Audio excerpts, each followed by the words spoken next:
Hi, Broom.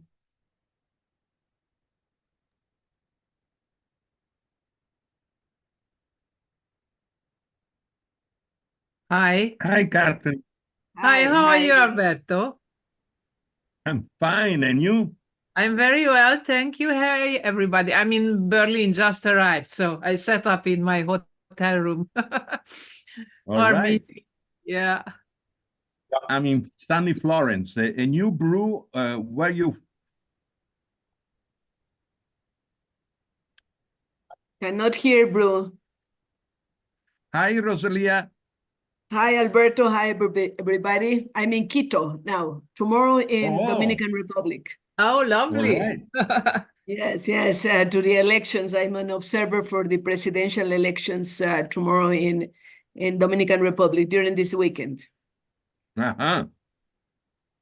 I'm speaking from Florence, Italy.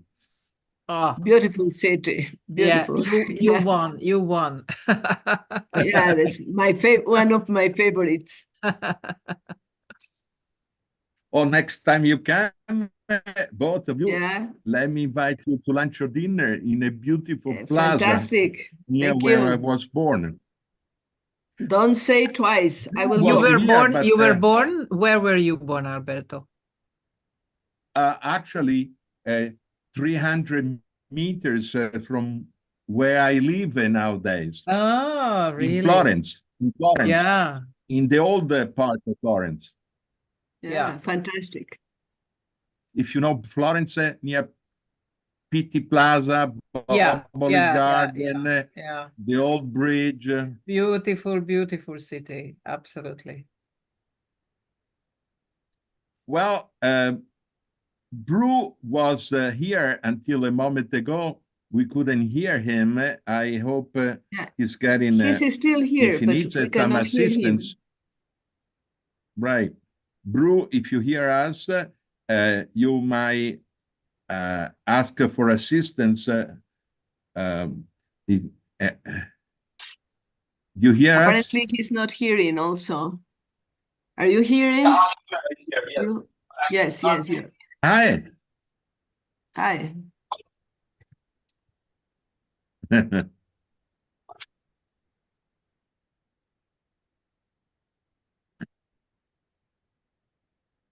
I see we are live. That's what I read just on the screen from now Yes. on.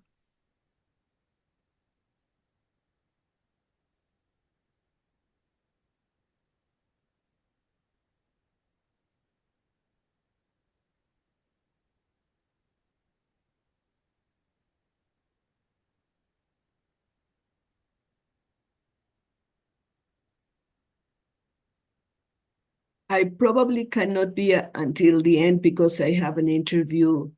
I have to be there at 10. Okay, so maybe the second round, Rosalia, you could go first. Um, Okay. I think Thank that you now, very much. Kathleen, Yeah. hi, Blue. Appreciate it. Yeah. excuse me. Does it work now? Yeah. Excuse me. I had a stupid problem because my AirPods were in my pocket. So I was Oh, here, so you to okay. Here I am. Thank you. well, in 2 minutes, our panel will start. So I take advantage to remind you that there's going to be a first round of maximum um, 7 minutes each. And first Kathleen, then Rosalia, and then you, Brew. And then maybe you react quickly to each other and leave some space, hopefully at least 10 minutes for question and observation from the public. I'm going to make a very brief presentation, and I am going to just mention what is being given to me, although some of you I know very well, from the presentation. So with Kathleen, I would say that you are the president of UNESCO 36th General conference and the 15th UN ambassador of Hungary and a fellow of our academy. And Rosalia, Alberto, former president. may I just ask you? Yeah. It's important. I am former UNESCO and UN ambassador because I'm talking about this topic, which is very much a UNESCO topic as well. And I'm now I just said the UN ambassador, United Nations ambassador of Hungary. Yeah, I didn't hear that. Okay, fine. Thank you. Yeah, I just mentioned it. Yeah. Thank you. And a Thank fellow of our academy. Yeah. And for Rosalia, of course, a former president of Ecuador and a fellow of our academy. For Bru, the president of Impulsa Talentum Foundation. It's okay? Yeah, In my case, Alberto, maybe it will be good to mention that I am former Minister of Education in Ecuador because I will talk a lot about education in this Okay. field. Yeah, I had the only, so I'll add that the former president of Ecuador and former education minister. Okay. That's why I mentioned what I have. And by the way, if I see that you, of course, would have hours to speak of any topic, I have prepared 1 minute to the end of the 7 minutes to remind you without interrupting with my voice. Just visually remind you, okay? Okay. Fine. It's time. We will have a senior. Yeah. What? Time. Can we start? I didn't hear you. Okay. Well, I think we're going to have Yes. a message from the staff, the support staff. Vasuji or Janani, are we on? Can we start? Oh, sure, we can start, Dr. Zacconi. Yes, we are live.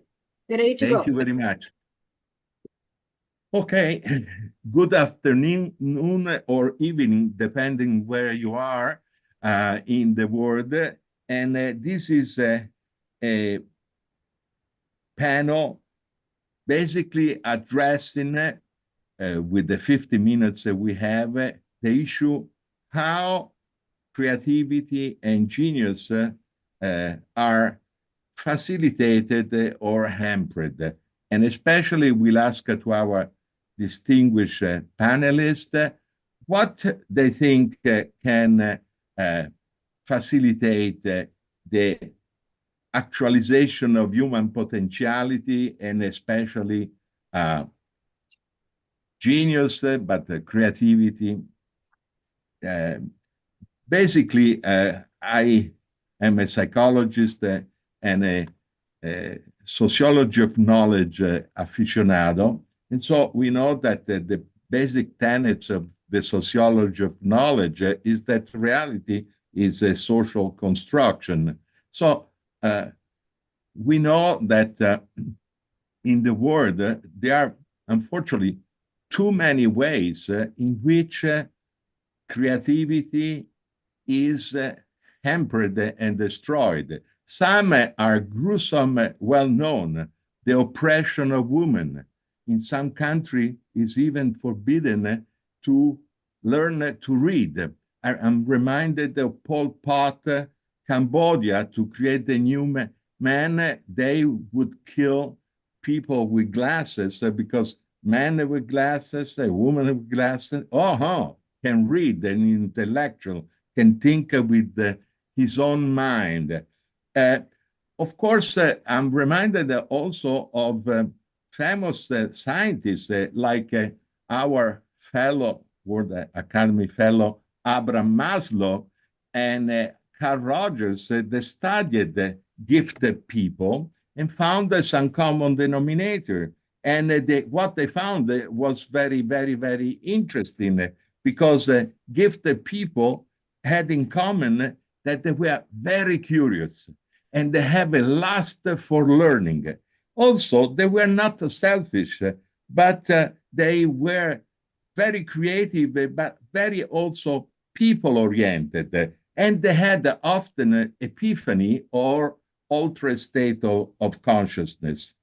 Of course, another fellow was that was the thinking about outside the box, always reminded Edward de Bono that to think along the path already, created is somehow stifling. And this brings us to, for example, what in Europe is more than a quarter of a century, the process of becoming a knowledge society called the Bologna process. It says, well, if we wanted to really promote a knowledge society, we should stop having an education that is centered on the professor, centered on the teachers, but had to be centered on the students. We know a lot about that. 30 million students have been researchers that have been facilitated with an education that is person-centered and student-centered, so empowers them. And the results are excellent. More creativity, more retention of the subject matter, also more pro-social behavior, and more active citizenship. So maybe it's interesting what the famous philosopher and pedagogist in the 1800s said, John Dewey, I'm talking about, he said, the problem with school is that there are too many teachers and too few facilitator of learners. Well, this is just an introduction, and can we please now have for 7 or so minutes, starting with Kathleen Boguet, President of UNESCO 36th General Conference, the 15th UN Ambassador of Hungary, and a fellow of WAAS. Kathleen, please.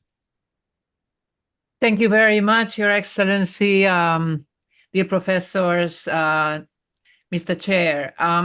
Also called Alberto.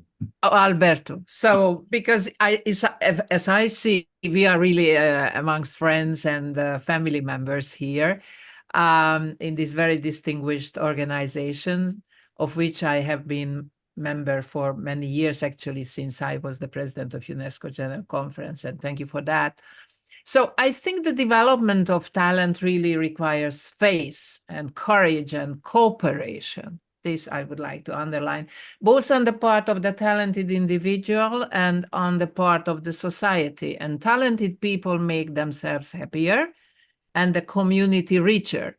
So the success of talent support is based on the combination of collaboration between the individual, the family, the society, and the government's support system. I would like to tell you 2 stories about that to start with, 2 different approaches. The first story is of a Hungarian Nobel Prize laureate, and the other by the father of the best ever women chess players, László Polgár, who raised or made actually 3 geniuses. The first story is about Professor Ferenc Krausz, who got the Nobel Prize for Physics last year. And actually, we were grown up together in a very little village in Hungary. He's younger than me, so we didn't go to the same class, but we went to the same schools, to the same gymnasium. So he spent his first 18 years in a little village, not in a fancy school, not in a very famous gymnasium. And when I just had a live talk with him, I told the whole village, because everyone came to meet him, that of course it takes a whole village to raise a child. We know this beautiful proverb, which is very well known in Africa, and I very much believe in that, because we and everyone who was brought up in this little village needed the whole village to influence and to raise a child. So we both experienced that a community of people have provided for and interacted positively with us to grow in a safe and healthy environment. The 62 years old Nobel laureate Professor Ferenc Krauss father is a builder and the mother was a physical worker.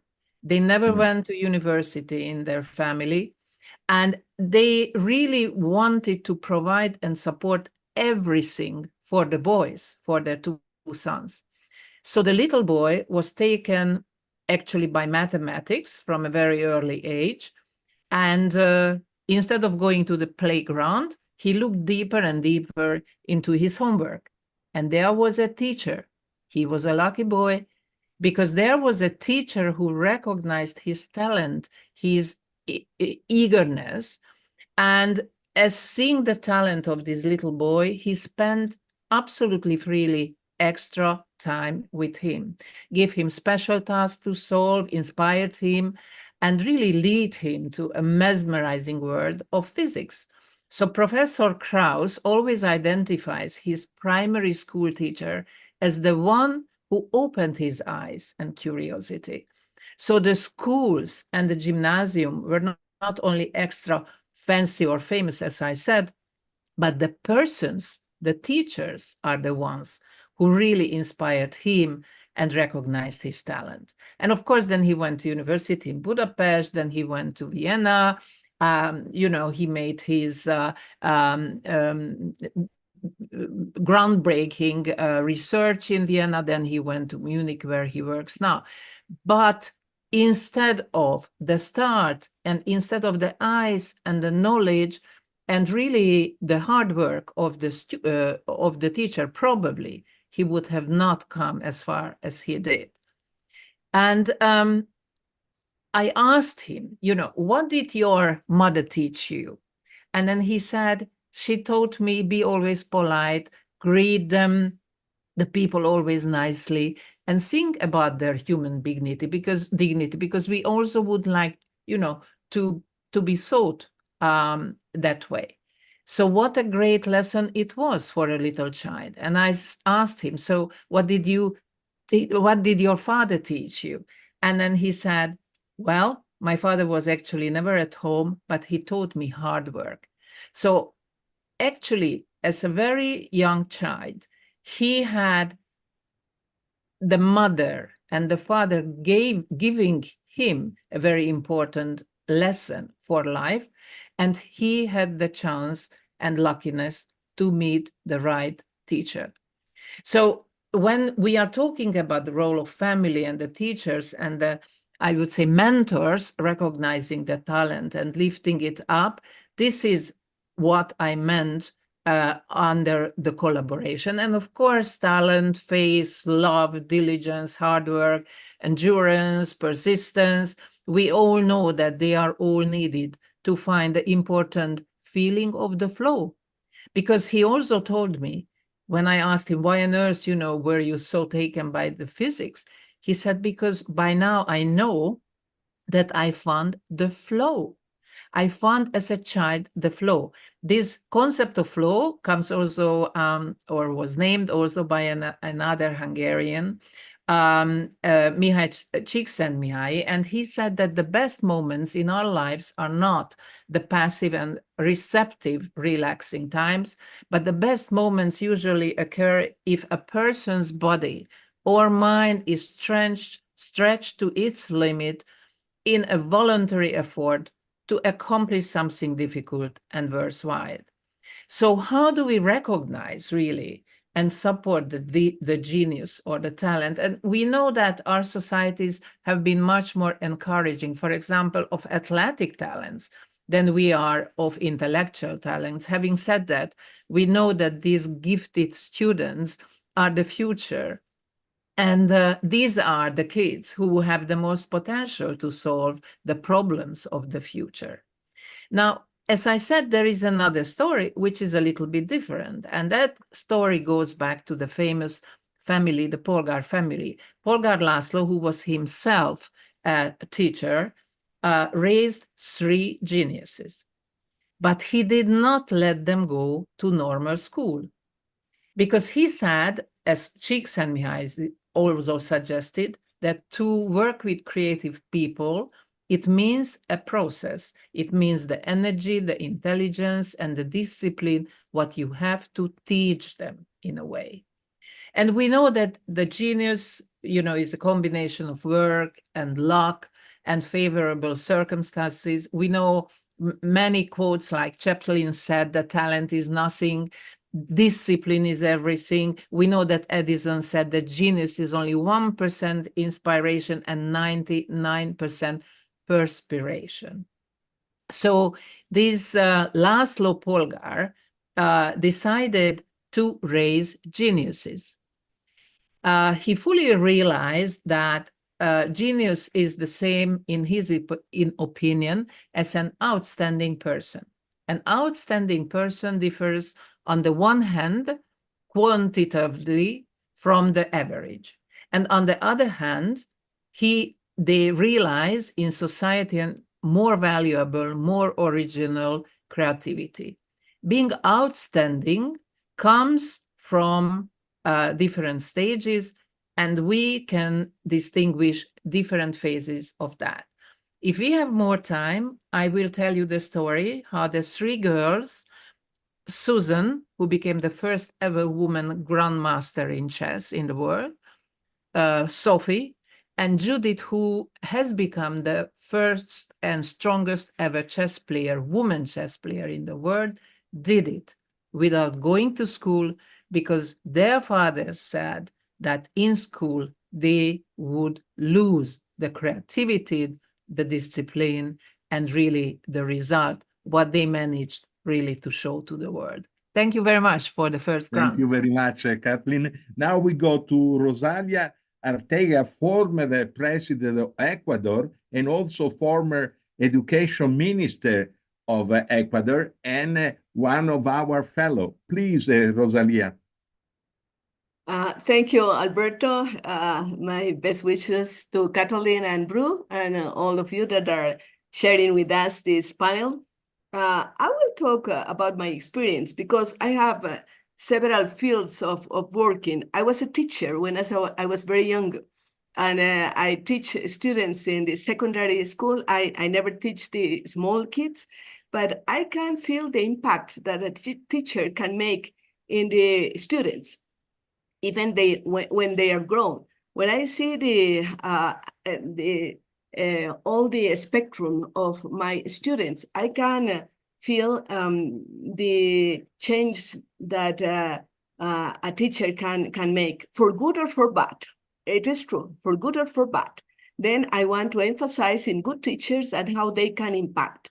I for sure can feel that in the terms of identifying talent, developing individual, and recognizing genius, this is a binomial activity between fathers, parents, and teachers.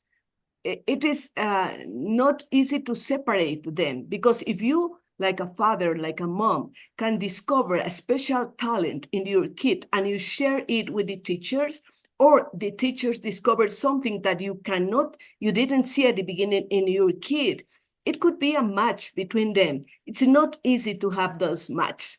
I remember the movie, the Effect Williams, with the father of Serena and the other Williams girls that were all of them extraordinary tennis players.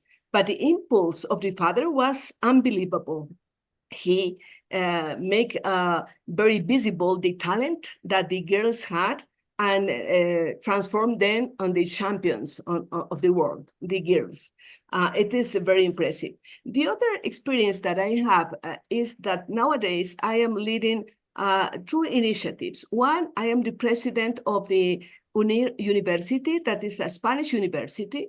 And we can feel how we can develop a lot of things that probably were like hidden in terms of even professionals that, well, they were like engineers, but discovered that artificial intelligence is the field. This university is going around the world in the Spanish world, excuse me for my cough. The other field that I am working now is I am the head of the FIDAL Foundation. It's a foundation that works mainly in Ecuador, but also in other parts of the Latin America and Spain. And it's so interesting because first we work with teachers. We have a prize for the best teachers of Latin America and Iberoamerica. And it is fantastic, the talented teachers that you can find and the impact they receive when they get recognition. Because most of the teachers, they don't have any recognition. They have really bad self-esteem. They are not very good, well paid, especially in Latin countries. In Latin American countries, the salary are really poor and the social recognition is almost inexistent. Then when we give the prizes to them, it is something that makes them believe in themselves, and then they can transmit it to the students. As Kathleen says, I have several experiences. Recently, we have a girl, a teacher, that is a teacher of people that cannot see, blind students, Right. and he was recognized like the best teacher of Ecuador and Iberoamerica. But after that, she decided to participate into the World Teacher Award, and now is in between the 50 teachers, best teachers in the world, recognized by Barker Foundation in UNESCO last year in Paris. And what she can do now is fantastic because she can influence others and discover talents in between these handicapped kids, blind kids. We have also in FIDAL a school for leaders. We started it 10 years ago.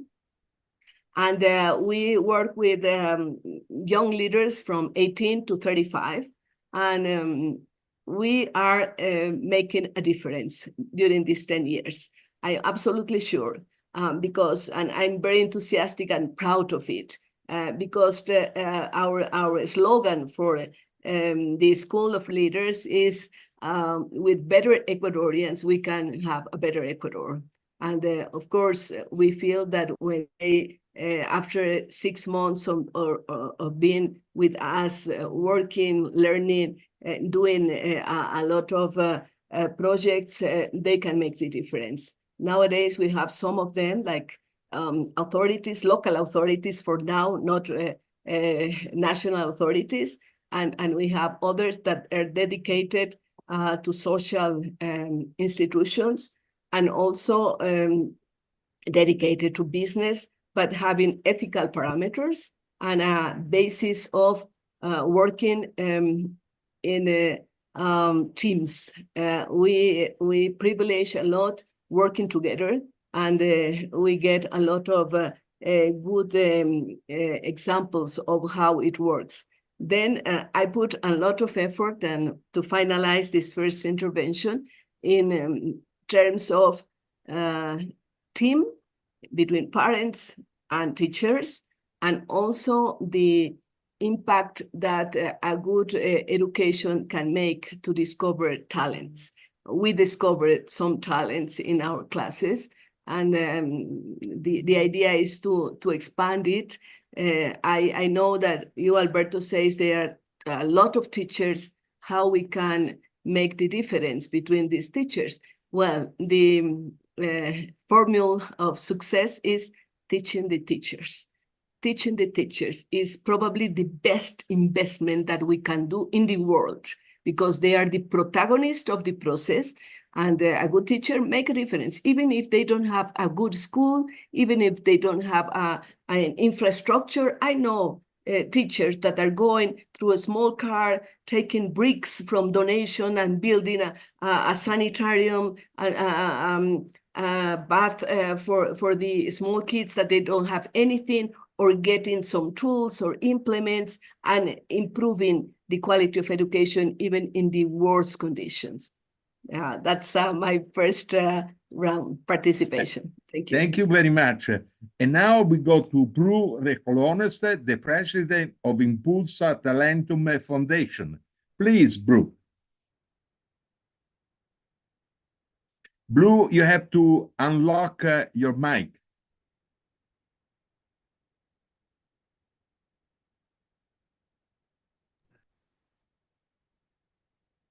You did it, but you blocked it again. Where there is the mic, you have to click.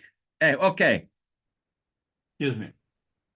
First of all, I would like to thank you and apologize for my technological mistakes. No problem. Thanks, Rosalia, Catalina, Alberto. I would like to thank the organization, and especially its president, Mr. Gary Jacobs, with whom I had the opportunity to attend an international forum for peace in last November, especially closing a talk on talent in the service of peace. The name of this Congress was Talent for Peace. On that occasion, I had the opportunity to explain the project that we are leading from our foundation, with the idea to create useful tools to promote the proper use of human talent. Next month, the manifesto that initiates the movement towards this goal will be presented at the City Hall of Barcelona, my country. I believe that the most appropriate thing for the purpose of today is of today's talks was to read out a summary of the manifesto to you, since it is a clear tool for achieving the intended purpose. Okay, so in a world increasingly dominated by technological advancement, there emerges an imperative need to reclaim the central place of human beings in innovation and progress. The world must evolve to the better, not just for economic or scientific interest. We desire a better world where men and women live better lives and where social cohesion, health, peace, and equity are the drivers of governance and the ultimate goal of technological improvement. We believe that the talent of individuals and its development through the education system, its promotion and consolidation through the economic sectors, and the management of its contribution to public life through administrations, it's the way to achieve this. We, the signatories, recognize that it is time to promote a new era in which the culture of talent and humanism give the way to a far more inclusive and sustainable future. Barcelona, with its rich cultural heritage and as a cradle of innovations and artistic movements, has become the international meeting point for the promotion and development of a talent culture that places humans at the center of any technological advance. Barcelona must also emerge as the world capital of talent. Therefore, we proclaim our values, which are, first, contemporary humanism, which is necessary to focus technological advancement and innovation with a perspective centered on the human being and recognize the unique value of talent. Promotion of human rights, which is important to ensure that technologically serves as a tool to promote human rights, equality, and inclusion, always respecting the dignity and value of each person. Responsibility innovation, to advocate development and propose not only economic progress, but also social, cultural, and environment well-being. Collaboration and diversity, to celebrate and promote the diversity of talent, creating collaborative spaces that unite disciplines, cultures, and world views. For the reason, we want to transform Barcelona into a global benchmark as a Barcelona World Talent Hub, a center where talent is cultivated, promoted, and celebrated in all its forms. This hub must be an engine of responsible innovation that ensures that technological progress serves the needs and well-being of society as a whole. Therefore, we commit to promote a talent culture, found the Talent Observatory, and hold congresses and events. These 3 points, the community and the observatory and the Congress, constitute the Barcelona World Talent Hub. We invite institutions, companies, and entities from Barcelona and all around the world to join forces with us, committing to promote a culture of talent that places the human being at the center of advancement and innovation. Barcelona stands as the heart of this movement, open to welcoming and inspiring all those who share this vision of a future built on talent, creativity, and human values. Thank you very much. Thank you very much, Prue. And now a very quick second round. And we start with Rosalia because she has to go some other conference somewhat. So Rosalia, and then Kathleen, and then again you, Prue. Please, Rosalia. Thank you, Alberto.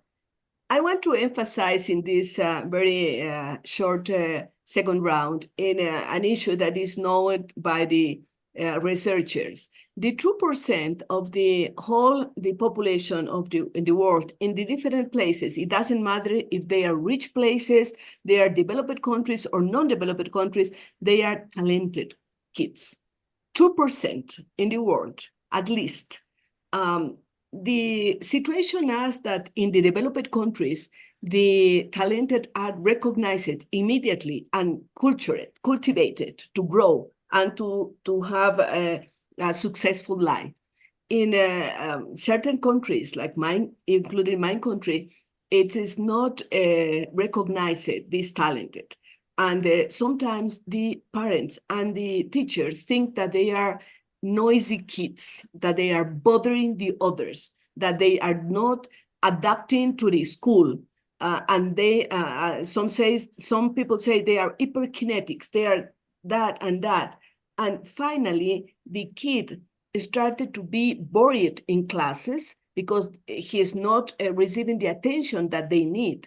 And after they are developing a condition to be a problematic kids, instead of having the talented and the possibility to have a genius, a new Einstein, a new musician that creates the best symphony, or be a politician, because we can search the talents in the different areas of the knowledge in the world, or a new inventor, or a new fantastic social worker, they start to be problematic. And then these talented kids are wasted for themselves, especially for the family and for the society, because it doesn't matter where you are born, you can be a talented person. The only need that they have is to be discovered like a talented one, and to react in terms of supporting them, special needs, for example, because in countries like most of the countries, there are special schools for people with disabilities, Down syndrome or autism and others, but very few schools dedicated to support the talented people. And that's a pity, because we are wasting talent in countries that need desperately new talents, new leaders, new people that create the possibilities for better situations for the people in general. Thank you very much. Thank you. And now we go to Kathleen. You have to unlock your mic. Sorry, yeah. Thank you very much. I listened very carefully to both of you, and I think we have to be very clear. Are we talking about talent management, or are we talking about genius? Because you can be talented, you can be very important a person in your society, in the world. Probably you are not a genius, but you are very talented. And there are some, very few, who are the geniuses. And I just would like to go back to my favorite quotes when Johann Sebastian Bach said that anyone can achieve my level, and he was a genius, if he is as diligent as I have been my entire life. Or Goethe said, genius, probably merely diligence. Or Balzac said, every human talent consists of two parts, patience, and time. I think it's very important to see how you distinguish between talented people and recognizing geniuses or even creating.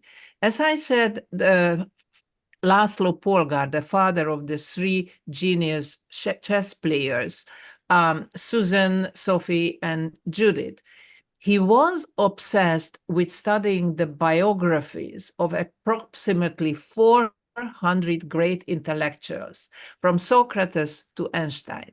And he said that while reading those biographies, he had identified the common theme: intensive specialization in a particular subject. So Polgár started to put this discovery into practice and started to educate his three daughters according to that. He decided to homeschool, as I said, and actually he started the education in a very early age. And the first characteristic of genius education, according to his practice and his example, because he did it, he showed it, is the novelty, distinguishing it from contemporary instruction, and its necessary precondition, the early age specialization. Now, of course, we can argue on that, we can talk about that, but that was his approach and he did it.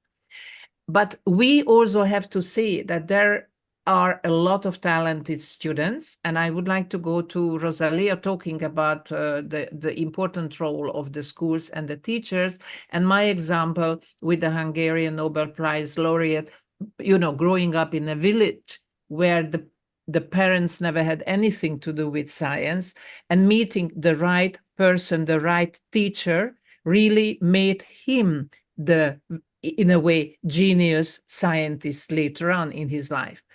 In Hungary, I just would like to say that we have a very strong system, even recognized by the law, to recognize and nourish and manage the talent. And I think this is very important. Of course, I'm coming from a land full of great musicians and scientists. The number of our Nobel Prize winner and world famous musicians are very well known. But the law really is here to give the chance to the people, to the children from the early age, because the purpose of the law is to create a public education system to promote the harmonious spiritual, physical, and intellectual development of the young people, the children, and through the conscious development of their skills, abilities, knowledge, emotion and qualities, education in accordance with their age characteristics. And I think this is very important, to have the law, the support system, and to recognize, of course, and cherish the good teachers. I could also talk especially about music education, which has got a very strong talent management system in Hungary, if we have a little bit of time. But I wanted to say that nourishing, helping and managing the talent is one thing, and to recognize and work with the genius is something different. And probably we should talk about that a little bit more. Thank you very much. Thank you. And let's see if we have some more time. Let's hear Brew first. Yeah, well, in my opinion, we are living in a moment of enormous transformations comparable to invention of writing or printing, and we must be able to anticipate and provide solutions to these challenges. What we are trying to do with the observatory, the Congress, and the community is to try to organize everything. And it's as important as you were talking, Kathleen. It's very important talent, but also genius. I think it's the beginning is the kid, to identify the kids' talents when they are very, very young. If we are able to do that, then we can align their careers from the heart of these babies or these kids, starting in their own talents, and then we can let them shine and to be better persons to help the community and shine and illuminate the community. This is one of the challenges that we have in the observatory. Try to identify how to help the kids to know which are their talents. We have several lines of study because it's important, the talent, not only for the person, what we have to do with the talent of the seniors when at probably 55 or 60 years old, they finish their career, their work, and then they have a lot of years with a lot of ideas and knowledge in their minds, but society say them, no, go home. This is a crazy thing. It's an opportunity that we are losing every day with all the people with talent that is not working on, not helping the rest of the community. Not only persons, even countries. Countries has to be able to do maps to identify which are the talents that are going to have problems because some disruptions, technological disruptions, are going to change their minds, their works, and we have to observe and to anticipate, to try to help them to become again, to help the society. Countries, people, and organizations. Organizations has a very big problem right now. Many companies, probably the most that has this problem is the technological companies. They are very busy, very worried because they have more rotation than the one that they can support. And well, what I mean is talent on that moment is the water. It's like the water is something that everybody needs, and we have to study and try to know how to manage this water. And this is my opinion. Thank you very much.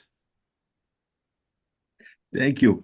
Since I don't see for now some statement, but you can have 2-3 minutes, Kathleen, to share with us what you desire. Thank you very much. I just would like to raise another aspect of recognizing talent and helping children, young people, to learn how to deal with the talent.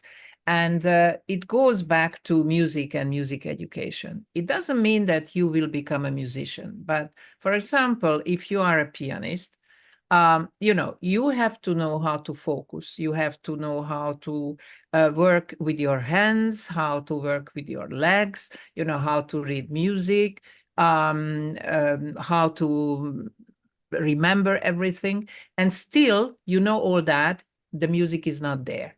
If you don't put your heart and hard work and soul into it, you can't find and can't make really music. Now, in Hungary, we have another method, which is, of course, very well known worldwide and used in many countries, and that's the Kodály method. This is about singing. This is about singing together, young children learning to sing together. And of course, we know that it not only improves the rhythm skills and it helps music literacy, but it is also outside music. It's shown to improve different functions like the motor skills and the performance in other academic areas. So what I'm saying that in a school system, I think it's very important, and I will be arguing for that always, that you put music education into the syllabus, because music education will help you a lot also to recognize and teach the talent and how to deal with the talent, not to mention the social part of that. Another famous Hungarian conductor, Maestro Solti, Sir Georg Solti, for example, great conductor of the 20th century, put together the orchestra for peace. And he said, now let's really invite great musicians from all over the world. We have to work together. We have to look at each other. We have to concentrate on each other. we have to listen to each other. And he said, let's send a clear message to politicians that this is really international collaboration. Because after all, we are talking about how to nurture talent, how to recognize talent, how to educate people, young people. But as you all said, it's all about the future of humanity. And for the future of humanity, we also have to teach them how to collaborate. Not only how to race, as Bela Bartok said, races are for horses and not for musicians. So we have to teach the children, the talented ones, the geniuses as well, how to contribute to the development and to really the betterment of humanity. Thank you very much. Thank you, Kathleen. Well, we have only 5 minutes to the end of this session, and I'll read somebody's message that says, we all, as parents, teachers, leaders of educational institutions, must be extremely attentive and sensitive to absolutely each child, to his special individuality, psychic talents, and subtly responding to his growing needs, actively creating a nutrition, intellectual, and cultural environment around him or her, gathering for specialists to teach him the most accurate and deep knowledge. We must help him reach the peak of his capacity, reveal his hidden potential. We need to adapt and improve our educational methods to more effectively integrate extensive knowledge in a fun and multifaceted way that meets the modern needs of children and of our time. Very often, it is necessary to carry out simultaneous education. I work with his parents who sometimes do not fully understand, as somebody was already saying, their role, perhaps due to their youth and experience or due to their employment related to the survival of their family in unfavorable social conditions. This support for the family should be comprehensive, involving assistance at different level. We must take more care of each other. And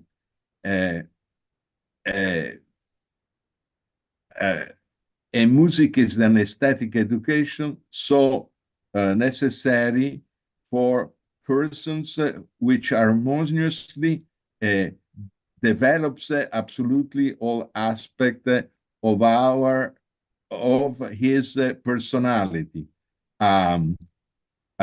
while at the same time uniting us, as Ludwig van Beethoven said about the vibration of the air are the breath of God speaking to man's soul. Music is the language of God. We musicians are as close to God as man can be. We hear his voice, we read his lips, we give birth to the children of God who sing his praise. That's what musicians are. I'm reminded that also the music is considered the most expressive way to express emotion, and share it with a large community. Our time has finished. we actually could just start now to get involved in exchanging Exactly. experience and thoughts.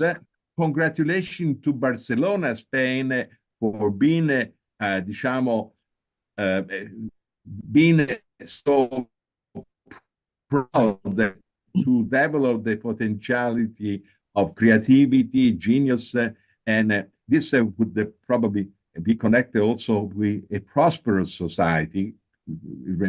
I'm reminded of Florence Renaissance, where people invested a lot of money, a lot of substance, and were proud to show off how they were offering their wealth to increase the art and the beauty of the city of Florence.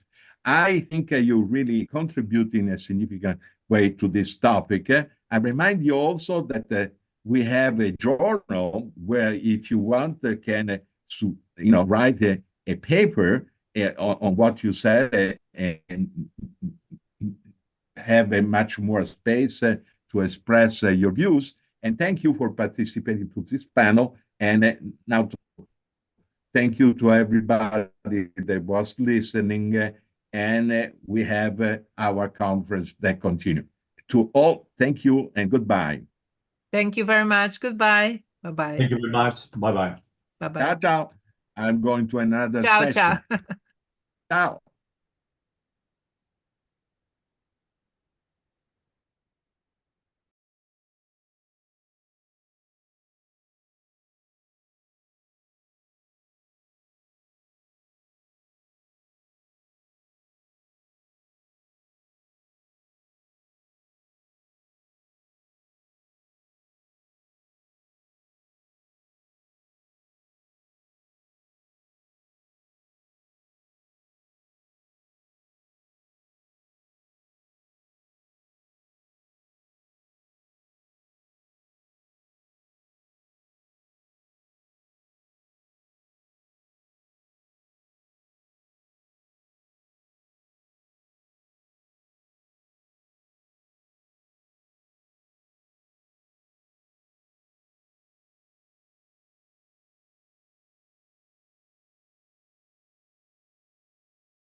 Hi, John. Hi, Glenn.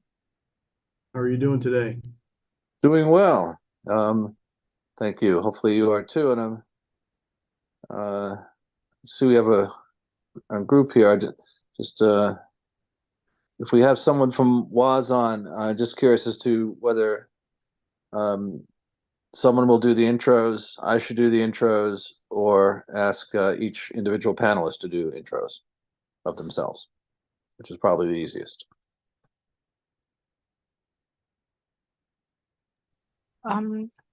Hello, this is from WAAS admin. You can either choose the moderators can do the intros for the panelists, or you can do the intro. You can do the introduction for the panelists. We are not doing the introduction for the moderators or the panelists. Okay, you'll just tell me when to start then? Oh, sure. Yes. Okay, and then for all the panelists, I'll start. I'll introduce myself. I'll say a couple of things, and then probably go down the list and ask you to introduce yourselves and see if you have any opening statements. I'm going to go down the list in the order that I have it on the guide, the agenda, which is, and I forgive me already about my pronunciation. If you're on, please correct me. Iban Zukasti, Raza Aliyev, Petra, this is going to be hard for me, Petra Kionkel, and Glenn Gaffney. So that's the order I have it, if that's okay. And then I have as our reporter, Yunus Ibrahim Hussein. So I would ask each of you in that order to introduce yourselves and whatever opening statement you want to make.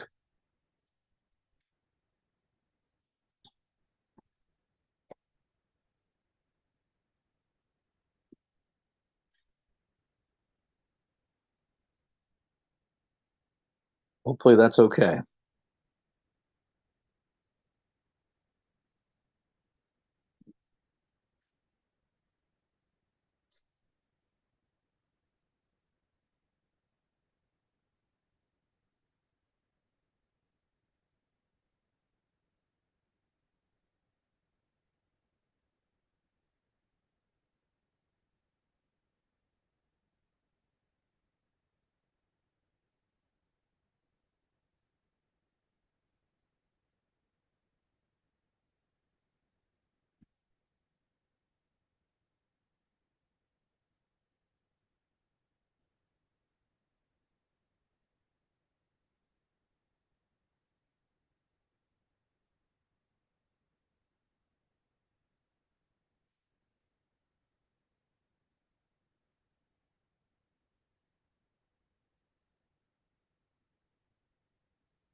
We are ready to go. The session can begin. Okay, good day, everyone. This is John Miller. I'm very happy to have a chance to host this panel on a very important topic around AI and disinformation. As many of you may know, this year, 2024, is the year when the greatest number of people in the history of the world will vote. And it's over half the population of the globe will have the chance to vote this year. It will also be the year that we probably see the most influence of disinformation, and particularly AI-based disinformation, and the potential impact that has on elections, certainly any time that we've versus any time in history, and probably just the beginning of how this will look in the future. So what I'd like to do today is first spend a couple of minutes introducing myself, and then each of our panelists. We might each have a couple of words to say around the particular focus of our work, and then have an open discussion around this topic. So first, myself, I'm John Miller. I am formerly the CEO of AOL, which at the time was the largest online news operation in the world. I went on to be the Chief Digital Officer and Chairman and CEO of the Digital Media Group at News Corp and Fox when it was the largest commercial news operation. I've been a director of the BBC News. I've invested in numerous startups in and around the news business, for example, including today, looking very much at AI-based news operations. I've also, on the education side, I've been a longtime advisor to what was initially the edX project between Harvard and MIT, which brought them online and was their online university efforts and education efforts. And more recently, they split up on the Harvard side, and a director of Houghton Mifflin in the United States, which is the largest textbook publisher for schools in the United States. So I have a history of being involved in and around let's call it the news and information business, and now very much focused on the impact of AI on all of this. So what I'd like to do is read you something and use this as a basis to set up a bit of the discussion. So I'll read what I wrote. The deployment of AI poses significant disinformation threats that can impact societies in profound ways, from the creation of deep fakes to the manipulation of public sentiment. The challenges are substantial. Addressing these threats requires a concerted effort from governments, technology companies, and civil society to develop countermeasures and promote digital literacy amongst the public. So I think what's interesting about this statement, I actually think it's pretty true, is it was written, of course, as you may have already guessed, by an AI. And it was in response to my question as to what were the major threats around disinformation and AI and deployment of AI. It actually gave a much lengthier answer in more detail around each of the topics that it touched upon in that summary that I just read to you. What's secondarily interesting about it is this was done by a company I have a relationship to, I've been advising, called Clee.ai. It's an early stage one. It's not one of the best known. In fact, it's funded by only very early seed funding. This is not what you've been reading about, where literally billions of dollars have gone into some of the major AI efforts that you may have heard about, such as OpenAI, Anthropic, etc. And shows just how rapidly the technology is developing. Again, this was built by some very smart people, but for literally a few $100,000, and it has the same level of, or close to the same level of sophistication as some of the better known, much larger funded overall efforts that you hear from the big tech companies. And again, what it really just shows to me is how incredibly quickly this area is developing, and how widespread the deployment and will be on a global basis. This was built outside the United States, for example. So it's pretty good. As I said, it's only getting better very, very fast. And there's been some recent developments, even as recently as yesterday, that hopefully we'll get a chance to talk about. But I'd like to just use that as a setup for both the actual issues that we need to think about and how very much AI is at the forefront of it in both recognizing the issues as well as being the issue. So with that, I'd like to introduce our next panelist.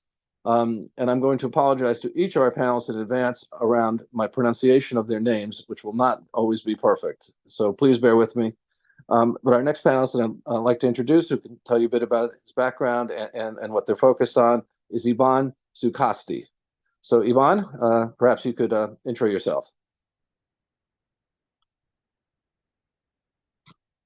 One hopes. Iban, I see you're still muted. Oh, now you're off mute. Can you speak? Okay, Iban will come back. Raza Aliyev. Hello, Can you hear me? Yes, very much. Thank you. Hi, John. Hi, fellow panelists and fellow guests. Thank you for having me here. Thanks for World Academy of Arts and Science. I'm Raza Aliyev. I'm Senior Advisor at Nizami Ganjavi International Center, which is a think tank and an international organization, and a big partner of World Academy of Arts and Science, which joins prominent leaders across the world, current and former heads of states, and leaders in academia and business. I'm originally from Azerbaijan, and I'm glad that John, you mentioned the AI being not purely kind of coming from the global north, let's say, and it was great to have that company, to hear about a company which is non-US developed. So I'll touch upon that in my remarks. And yeah, great to be here. I'm an ex-diplomat, ex-banker, and currently I'm working on the intersection of the kind of climate change, sustainability, and technology. Terrific. Anything you would want to say about the topic as a general statement? Oh yeah, absolutely. So just maybe one small remark, and I think John will have some time to kind of share our Oh, absolutely. Yes. Just maybe one thing to add to your point, John, is that I think it's really when we speak to people and kind of read the media, especially when it comes to disinformation and the elections this year, a lot of people focus on kind of the negative sides of the AI tools. You mentioned the Gen AI and the fake deep videos, sound imagery, misleading kind of content. But I think sometimes it's also good, as we go through this panel, to look at the positive sides as well that can happen, which is about enabling, for example, political parties and campaigns to use this technology to better reach out to the voters, to spread their campaign materials, and to provide some more information, especially if they're underfunded. It really kind of helps to feed into the democratic values and institutions. There were two great examples that came to my mind. Was in Pakistan, during Imran Khan was jailed, the AI helped to bring it to the voters. And in some countries which are less democratic, they created the AI chatbots where, without being in danger of responding to the popular questions, it was a chatbot which could do that. So kind of really relating and bringing the democratic values up the chain and making it more accessible. Well, thank you for saying that, because we will probably spend most of our time on in fact the threats, but we do need to also spend some time on as in our panel title, in the remedies and more positive aspects, because it is certainly not all negative. So thank you for that. Petra, and again I will apologize for my pronunciation, but Petra Kunkel, if you could introduce yourself and perhaps a little bit of your work. Perfectly, all right. And yes, I understand there's another panel on AI for good. So maybe, yeah, we need to talk. We need to have this topic, but maybe we should concentrate on the on the threats and and possibly remedies. So my background is I'm an executive committee member of the International Club of Rome. I'm also the founder and today honorary president of the Collective Leadership Institute, and that's my main expertise, because it is about leading collectively when we talk about transformative change, and that needs to take place at all levels. And I've been doing this for decades, and also developed methodologies that really help people across the world to tackle issues that are challenging in multi-stakeholder processes. I've been probably at the pioneering, participating, or actually advising the pioneering multi-stakeholder processes on standard development for sustainable supply chains. But I'm particularly interested in this topic because of the fact that we do have multi-stakeholder collaboration today established as a means of working together across, John, you mentioned it, across governments, companies, etc., and civil society. It's actually helpful that is already established, because the threats of AI, the remedies, can only be done in multi-stakeholder collaboration I will concentrate on this a little bit more. So that is my general statement on AI is huge threats, but threats in the context of power pathologies that we have in the world. And we need to be mindful that the technology as such, similar to social media, never is the threat as such, but the way it's being used is the threat, or that's how the threat develops. And that is kind of releasing technologies like artificial intelligence into a world of power pathologies, of course, can really go wrong. We know this. And so in remedies, we definitely need to deal with power pathologies. Yes, I agree with you. And thank you for that. Glenn Gaffney, perhaps you could introduce yourself and the work that you're engaged in today, but a little bit of background, I think, would be great also in your case, because I'm going to come back to you once people understand your history on a couple of things. Okay, thanks, John. I'm Glenn Gaffney. I spent 31 years in the U.S. intelligence community, almost all of those at the Central Intelligence Agency, doing technical development and technical analysis, technical collection against a wide variety of threats. I retired after 31 years. Part of my time there at CIA was as the director of science and technology for the CIA for about 6 years. I retired after 31 years, and I went into the venture business. I was one of the executive vice presidents at In-Q-Tel, which was a strategic investor in technology that had dual use, meaning that it was good for the economy and potentially important for national security for the U.S. and allies.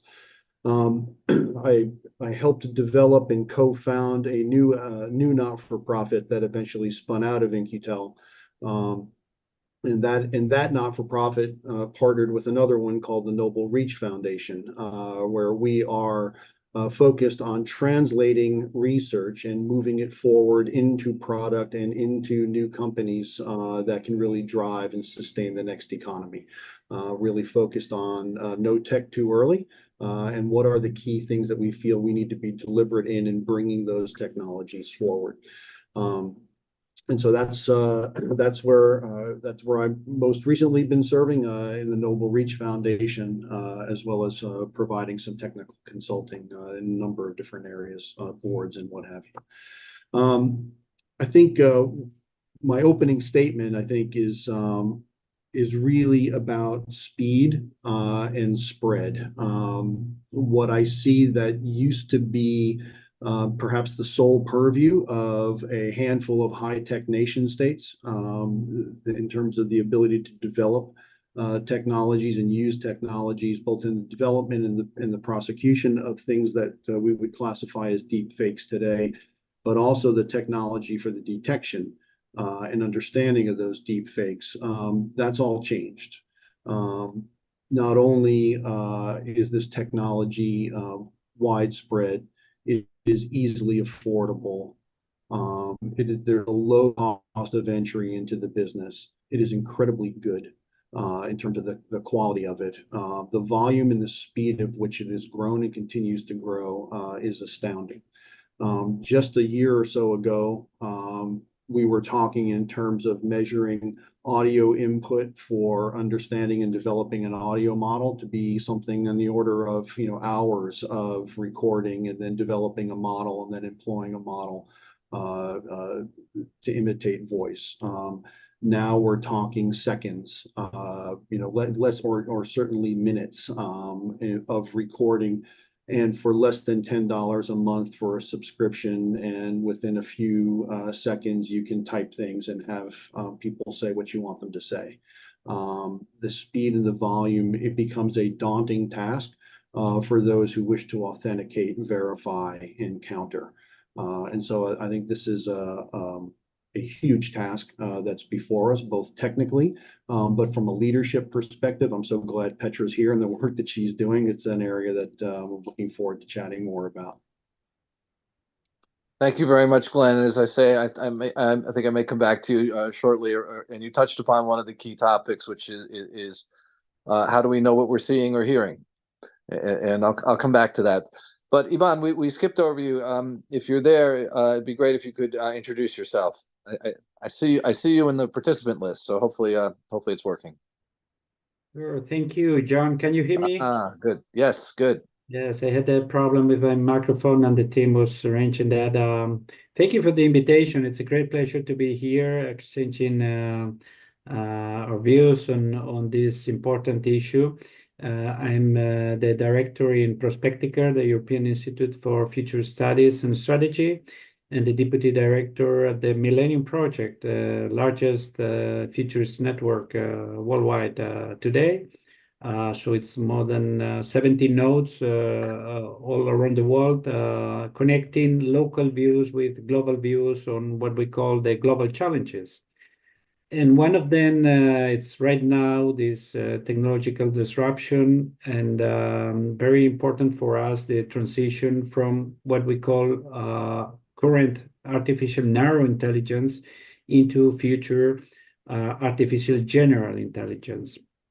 What we know about this transition is that we need to understand that there are three kinds of artificial intelligence levels, from narrow today, where we basically humans can tell robots and machines what they should do, to a future artificial general intelligence, where this artificial intelligence will have the capacity to decide in its own way and to make decisions in a capacity similar to humans.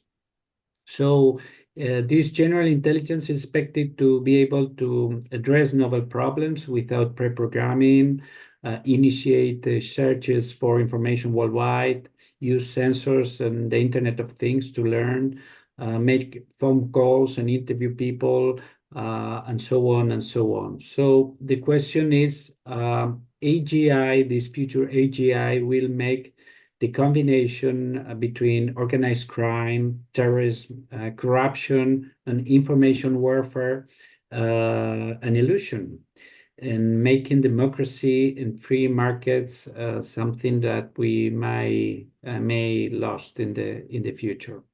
So if we don't get the initial conditions, rules, and guardrails right for artificial general intelligence, then artificial superintelligence could evolve quickly beyond our understanding in the future. That's why the Millennium Project, it's launching a 2 years governance study to understand this transition from narrow to general intelligence. What we are doing is we are reviewing of others' research, conferences, and internet sources as a starting point, currently analyzing interviews and comments by AGI thought leaders. Results will shape an international real-time Delphi questionnaire.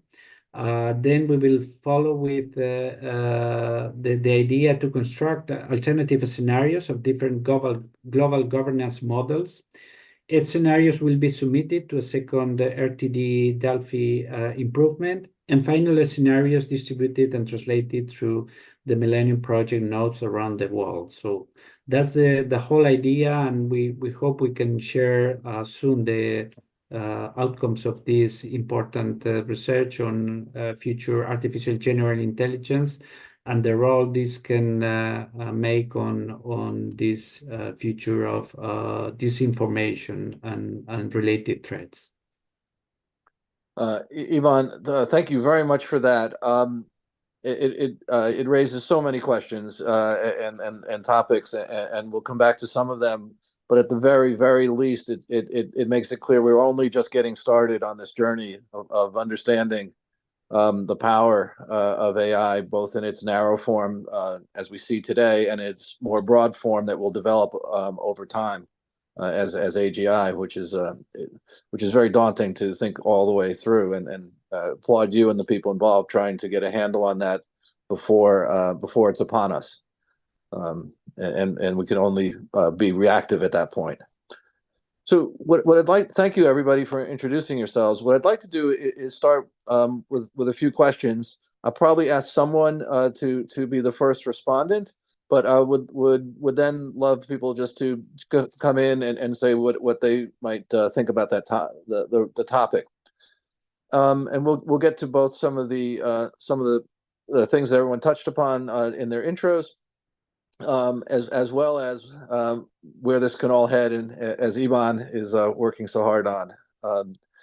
So first off, the World Economic Forum in its report for this year's Economic Forum in January characterized AI disinformation as the single largest threat facing the planet today on the short-term basis. Longer term, it identified climate change, but short-term, it identified AI disinformation.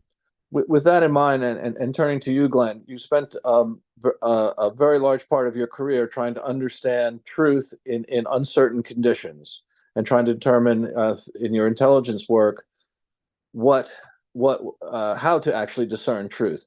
Do you feel any of that bears on the general issues that the world at large now has to think about in trying to understand what truth is in this now age of AI and disinformation? Well, the short answer is yes, I absolutely believe it has that. Believe that concern is very real and appropriate. We are so hardwired to believe what we see, believe what we hear. We are hardwired to not believe that we've been had. It's just human nature. And one of the things that I think is important in this space is, quickly we're seeing and hearing these models, these AI models are generating audio and video that it is harder and harder to distinguish, by the eye or by the ear, any difference. Let alone, other methods of information that we are receiving. And we have to also remember that it doesn't matter if it's necessarily true or not, or even after the fact, if you've learned that it was digital, it was created by a machine. Once you've seen it, there's an impact there, right? And so one of the things, and I think this is, I'm sure we'll get into some of this in talking about standards and norms and what have you, but one of the things that I think is really important in this space, not just on the technical side and how we might use AI to actually help us in this matter, but I think there's a whole educational piece here that's absolutely critical that will need to start at some of the earliest ages in the way that we educate folks to engage in this new world of information. One of the questions that, as an intelligence analyst, we ask ourselves all the time is this information given with the intent to influence? Right? How do I think about the information I'm receiving, and who might be trying to influence me through the reception of this information? And it goes to this idea of a confidence factor and how we think about uncertainty and how we think about multiple source authentication around what we're seeing and what we're hearing. Teaching and developing both the current generation and the next generation about how to live, operate, right, and use information in this space is very different from the way that we learned it in the past or applied it and necessarily applied it in the past. And the speed at which we need to do these things is going to matter greatly. And that's where I think we start to bring in some of the new technology into this space. Yeah, thank you for that, Glenn. And maybe throw it open to everyone, but maybe Petra, in the work that you do and in the circles that you travel, is there a real effort being undertaken and around media literacy, which is, I think, part of what you're talking, is a phrase that could come from what you were saying, Glenn, though that seems a little soft, frankly, compared to the actually what's needed. But we have to start somewhere. So have you seen real efforts being organized around media literacy, and maybe even on the same question in different parts of the world? Because I think that's at least a precursor to understanding and having some ability to discern what might be more truthful bits of information, let's say. Honestly, if at all, not enough. I do think that is definitely something for the future, and that is something where we need to put priority to what you call media literacy. That is, but I do think it's more. It is not just media literacy for citizens. I do think that is extremely important, and we really need. We are already at the remedies. We really need programs around that. But it's a little bit more where we actually need to think about it. And Glenn, you were saying, you were mentioning something, that I find extremely important. It is the combination of AI, a kind of the bad intention AI, like, of course, AI has very good sides, but the bad intention AI. And the human factor, you said we believe what we see. That's exactly the case. So it means that, just to give an example, at the moment, there was a couple of months ago, there was a deep fake in Germany that the Green Party is not going to allow individual homes anymore. Yeah, so people need to kind of move out of their individual homes because it is against, kind of CO2 footage, or, of course, total nonsense. But somebody has said something at some stage, a minister, that individual homes create more CO2 kind of emissions than kind of joint homes. So now imagine you have a video of this minister saying exactly that. How much this confuses people, because it would even confuse members of the Green Party in Germany. They say, it can't be possible, but then, it looks as if it's possible. So we meet AI with the human factor that we are used in real life. I'm not talking about virtual. We are used in real life, that somebody says something and we hear it and we see the face to it.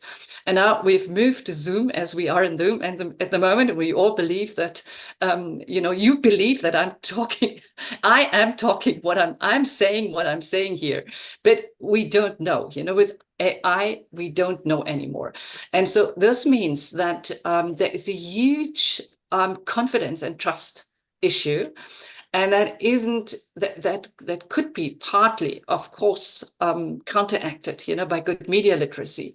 But there is a question mark that we need to put, that also goes particularly to big media houses and to any kind of journalism, because good journalism, of course, checks sources and origins and lots of stuff, and would probably also use an AI technology to detect fake videos. However, there is really a moment where we have a big question mark on what and how journalism can work, and where the rule is, don't believe anything. And imagine, that is the rule. Don't believe anything unless you have a confirmation of I don't know, so many other people. So, and that brings me to the issue that the human factor is extremely important. And then now, if you combine bad intention AI with social media, and social media, particularly anything that's on the smartphone, is working, on a very personalized way. So you get messages sent from people that you generally trust. I also sometimes get messages sent from people where I say, you're crazy. Yeah. And then I send a message back and say, don't stop this nonsense. But generally, you would trust your surroundings, your personalized relationships. And that, of course, gives an added value, kind of a negative, but an added value to the deep fake videos that you might see, or the messages, etc. And I do think that is a development where we honestly don't have answers at the moment. The only answer that I can come up with, kind of in my experience, and that many people, of course, support, is you need to counteract the virtual reality with the offline, with the real reality, with real relationships, with getting on the phone, trying to get information, having networks, having people working together, so that you can easily check, I found this, have you also found this, about it, where the origins, do you know? And so we need a way, particularly in the media, of global working together, global networks that can quickly check what is happening and help people. And that we need that at the scale I think we can't even imagine today. But that is, so my message is really, yes, it is about media literacy, and we need to, and all countries need to take this seriously. And I don't think people really take it as serious as they need to. But it's not just about education. It is also about building a counteractive network, and particularly in the media world. Yes, I think, but what you and Glenn have said, it's so important that we're so used to, as humans, relying on our senses, what we see, what we hear, and obviously believing them, and this challenges that very, very fully. And also, Petra, you touched upon one of the areas I spend a lot of time on myself, which is the confluence of AI with social networking, which goes to the rapid spread of this kind of disinformation, in this case, before anyone can even figure out what the countermeasure might be. It already can spread literally around the globe. So I wonder if anybody else wants to comment on what, and I use the term media literacy because I'm not sure we have a better term at this time. It seems much too soft to me, a term for what is actually needed. But anything they're seeing in terms of organization, getting programs in place that could make a difference to counteract the spread and to get people educated around these issues. If anybody else is seeing that. Can I continue, Yes, please. John? Yes, please. Just following Glenn's and Petra's points, I was remembering that last year in September, I was invited by the European College of Intelligence. I don't know if you have ever heard of this. It's the network of intelligence services in Europe that President Macron created in 2019. So it's a network where they meet every year to discuss big issues related to security and to strengthen cooperation. So in that meeting in Madrid, they agreed that especially this year in 2024, disinformation related to AI is for sure the largest threat for security, at least in Europe, if not to say in the world, considering that we have two big political elections this year. And I remember that especially the German representative was mentioning this as being their highest priority on what they are following in their security research, because of course there is a big threat that many countries like Germany will be affected by this kind of disinformation attacks this year, and especially in the time from now to June, to the European elections. So starting from that, this is of course very much related to AI, because AI is enabler for this disinformation. And we know already narrow AI helps increase these disinformation attacks to different countries. So the point is, what could happen in the near future when we transition from the current narrow AI into a general AI that would have some capacities that we are not even able to understand or see right now. So this is why we are repeating that it's very important that we start thinking on how to design this transition, and especially from the point of view of the governance. Many times it is argued that creating rules for governance for different issues, for AGI, for instance, too soon will limit its development from the technological point of view. Some AGI experts believe it is possible to have AGI as soon as in 5 to 10 years. We are not talking about 20 years or 30 years. We are talking about this decade. So since it is likely to take that long to develop narrow to general international agreements, design an international governance system, and begin implementation, if we take into account all this, then it is wise to begin exploring global governance approaches now. This is our big highlight. We need to start international cooperation on the design of these governance models based on clear standards and values that we need to agree, like in many other aspects of security. This happened 60 years ago when we were discussing about atomic energy, and humanity decided to create the International Atomic Energy Agency. Probably today we need to go further because AGI will be much more complex than atomic energy. So let's start this conversation now, and we really need to a little bit to run on this issue because AGI and AI, which is a huge opportunity for humanity, AI could save lives. But it could, on the other hand, be a big threat for humanity, especially for political systems. So let's try to get the best out of AI and try to reduce these threats as much as possible. So, Ivan, you raised the topic of regulation guidelines, and obviously it's a very important topic. So what I'd like to do is perhaps ask each of us who we think should be the relevant bodies in this regard. Is it is it the UN? Is it is it the EU? Is it not NGOs? Is it consortiums of the companies involved, or all of the above? What do we think could be most effective in this regard? I'll go through each. So again, I apologize on pronunciation, but Rata, perhaps you could lead us in that, and any viewpoint you may have around the right places for regulation and standards to be implemented.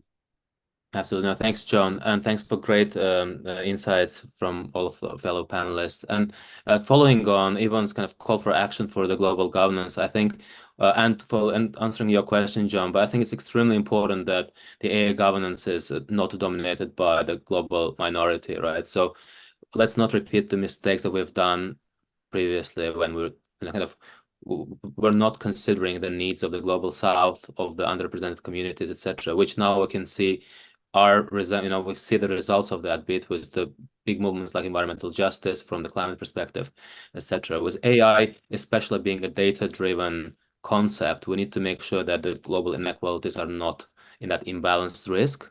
And in order to do that, when we think about just the 40%, if I'm not mistaken, of the large language models are designed in the US, and then I think more than 80% are, in the global north, let's say.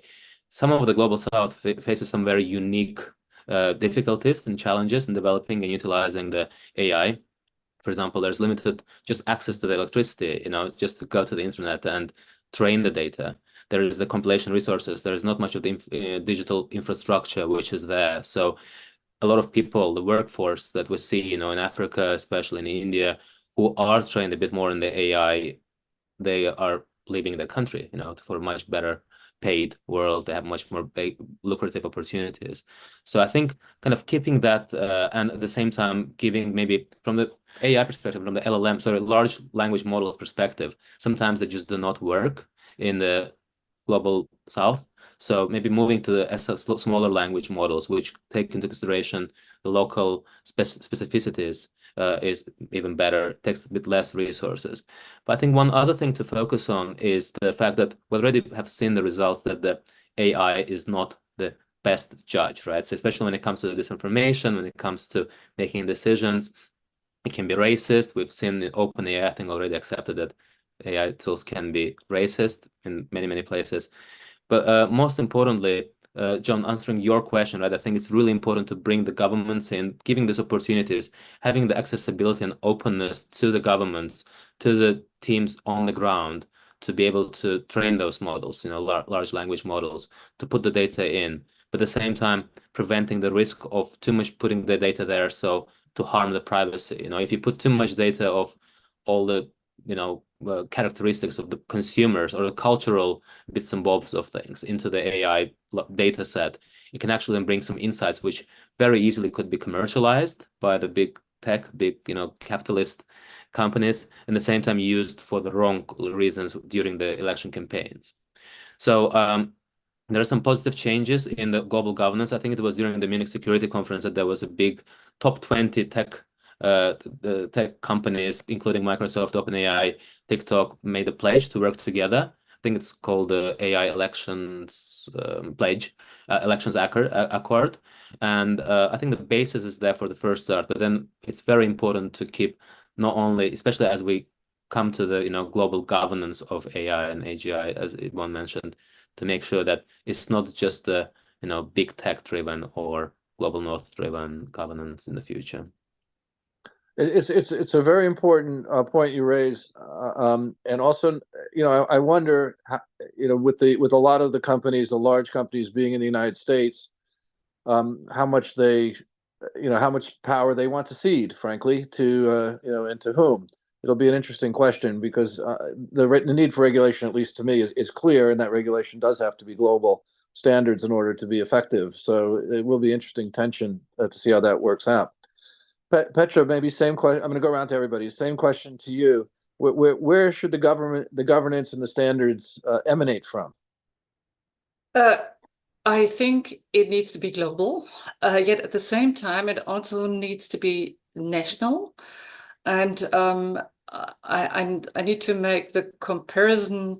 That sounds a bit strange, but I think countries need to understand that safeguarding the impact of disinformation is like safeguarding borders. That sounds a bit strange, particularly if I now mention the EU, because the EU is horrible in terms of borders.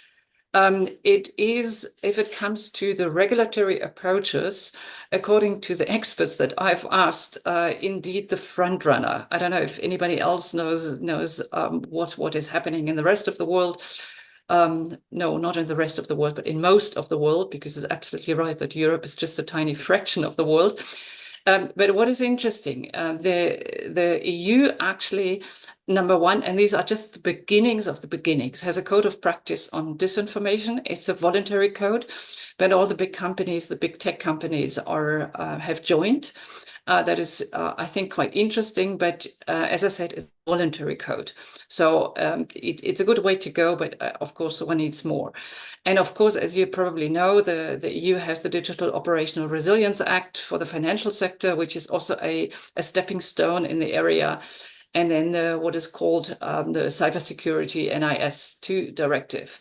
And I do think the move of the European Union, particularly as it includes a lot of countries, is a good move. But I also agree that it's not about Europe determining the path. It's like you can be a front runner, great, but you can probably learn from other countries, or other countries can learn from the EU, but not in terms of domination, but in terms of, as I said, it's an issue where the technological development is so fast that the regulatory approach will always be too slow, but we have to speed up the regulatory approach, by really very open and joint learning.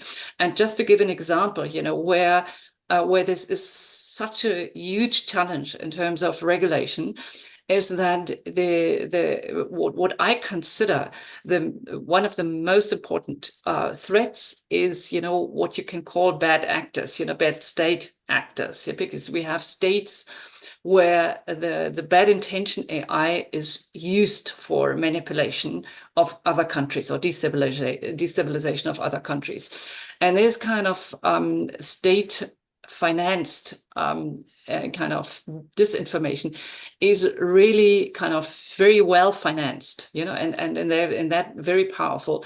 And there is a bit of a race, a technological race of developing detection technology and developing technology that can avoid detection, and this race is going to go on for the next couple of years. And I do believe it's probably getting worse before it gets better. But the issue here is that we need to push for the regulatory approaches, and the European Union can just be an example, but there need to be more countries getting together. And finally, of course, I believe, John, you mentioned that it probably requires a global body, kind of an international body that is handling these issues. Yes, thank you. Glenn, again, same question. Where should the standards in the regulation emanate from? So I agree with everything that's been said so far, and I want to pick up on Petra's point that I think there's a local piece to this, there's a regional piece to this, and there's a global piece to this, because we're not uniform, right? As people, right? And information and influence is personal. And so we've got to, there's a local aspect to it, there's a regional aspect to it, there's a global aspect to it. And Roz's point about the global South and their participation, I think, is really important in this, and they should not be ignored. Number one. Number two, as we're thinking about some of the key things like the future of infrastructure and the establishment of some of that digital infrastructure across the global South, there's opportunity to actually build some things in by design that the rest of us are trying to bolt on after the fact. And so the insight that we will get from the participation from the global South, as well as this local and regional approach, may actually inform us and help us be more creative in the things that we're trying to adjust and affect in this other area.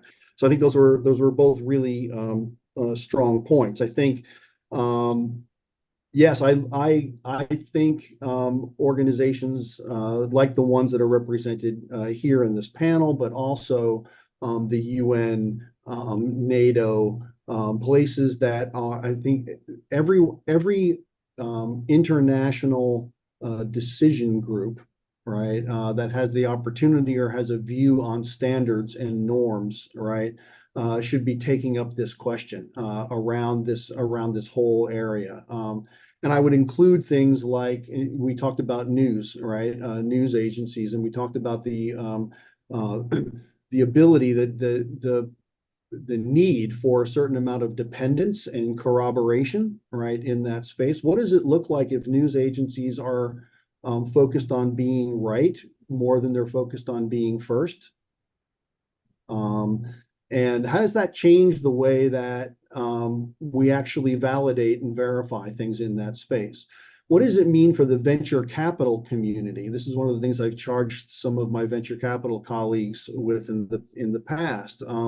When you're looking at a new technology that has great creative potential, like some of these AI models that are helping with things like give voice to folks who medically either surgically or from a disease lose their voice, they can continue to have their voice, right? And in a positive application of what would otherwise be classified as a deep fake, there's a very humanitarian piece to this. When a company is pitching us from an investment perspective with a really good and creative and positive use case, asking the question, right, have you thought about how this would be used, right, in a negative context? And what are the things that actually might be used to help detect or otherwise counter these pieces? I think it's a rational question for venture folks who are making an investment and propelling this technology forward. They're reasonable questions to ask. And from my standpoint, if I'm coming up against, or if I'm looking at a CEO or listening to a CEO who hasn't thought about it at all, that is just putting it out there, I've got some secondary questions I want to think through before I make the investment. You said that nicely, but I think those would be the questions that would come to mind right away at this point for any investment decision. They should, and they should, and I think you raised a really interesting point that by involving the let's call it not only the global South but the globe more broadly, there are a lot of territories, areas where this can be done from the ground up, perhaps in the right way, versus a retrofit to some already existing systems and so on that may exist today in other more so-called more developed places, and that's an interesting opportunity for everyone globally to see if that to see how that can be implemented rather than just a retrofit. Very interesting. Now, Iban, I'm going to go the same question with you, and I think you have a very particular kind of frame that it's not only you're not only looking at today and the issues that are right in front of us, with narrow AI, but also general intelligence. So with that in mind, how do we begin to think about the regulatory framework and standards framework that will lead us into that future? Yes, first of all, I agree with my panelists, with my colleagues, that we need both a global approach, but also to take into account regional views on this, because we have different cultures, we have different values, and we are repeating, and many experts are saying we need values for AI, but the question is what values? How do we agree on the values we want for this AI, not only for today's AI, but also for future AI? So in the Millennium Project, we have been analyzing different models, concrete governance and regulatory models for not only for today's AI, but also for future AI. We have assessed the limits and possibilities of the different approaches. Because we already have examples in other technologies in today's world. For instance, the International Atomic Energy Agency-like model, or the World Trade Organization-like model with enforcement powers. These are the easiest to understand, but likely to be too static to manage not a narrow AI, but future artificial general intelligence. Another case, IPCC for climate change, IPCC-like model in concert with international treaties. This approach has not led to a governance system for climate change, so why it should work for AI? So we need to see these limits. International Science and Technology Organization as an online real-time global collective intelligence system. Governance by information power. This would be useful to help select and use an AGI system, but no proof that information power would be sufficient to govern the evolution of AGI. We have another example. The global governance coordinating committees would be flexible and enforced by national sanctions, ad hoc legal ruling in different countries, and insurance premiums. This has too many ways to AGI developers to avoid meeting those standards. UN, ISO, and or IEEE standards used for auditing and licensing. Licensing would affect purchases and would have impact, but requires international agreement of all countries ratifying. Or put different parts of AGI governance under different bodies like ITU, World Trade Organization, and others. Some of this is likely to happen, but this is not sufficient to govern all instances of AGI systems. So last but not least, we think that this could be the best right now, a decentralized semi-autonomous trans-institution.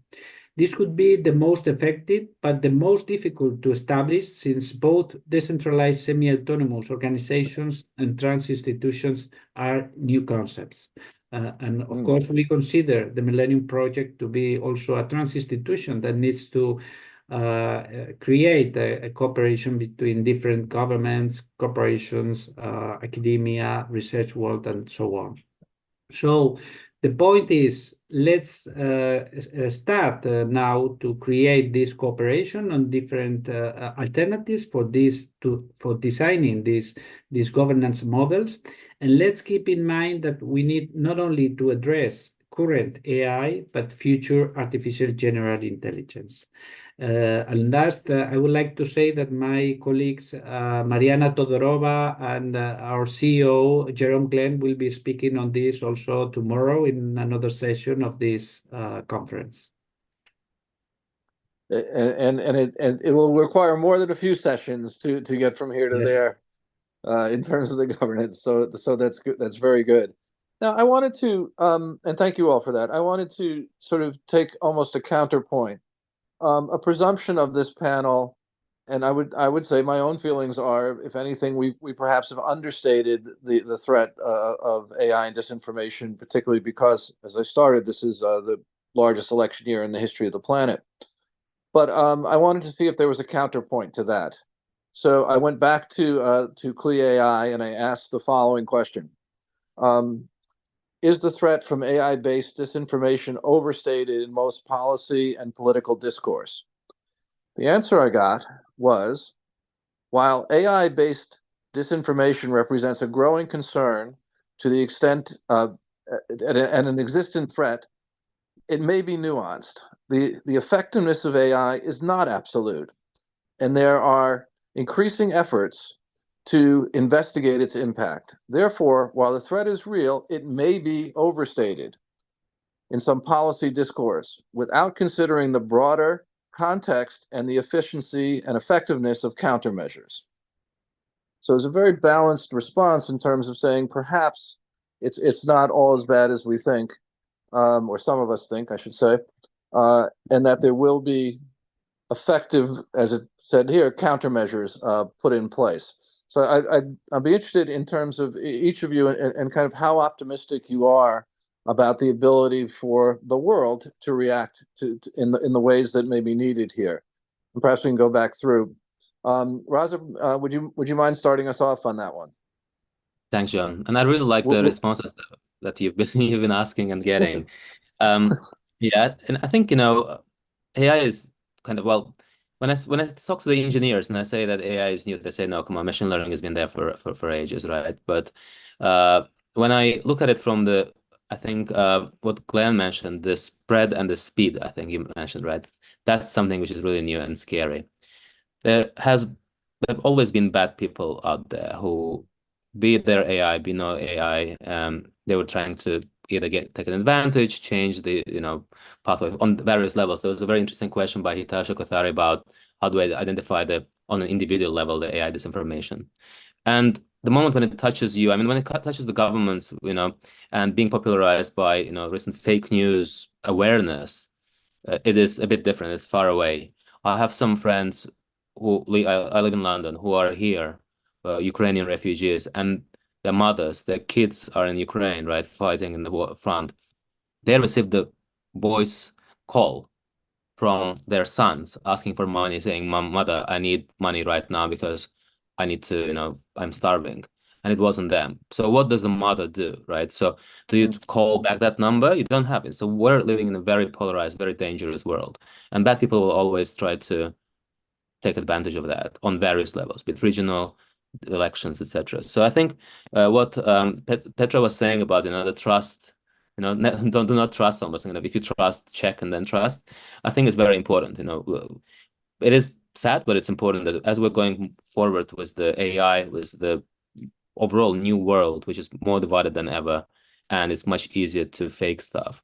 We just need to manage our trust levels and being impressionable with the fact finding and really focusing on the objective, covered from different angles, not systemic, historically just one angled truth, but objective truth.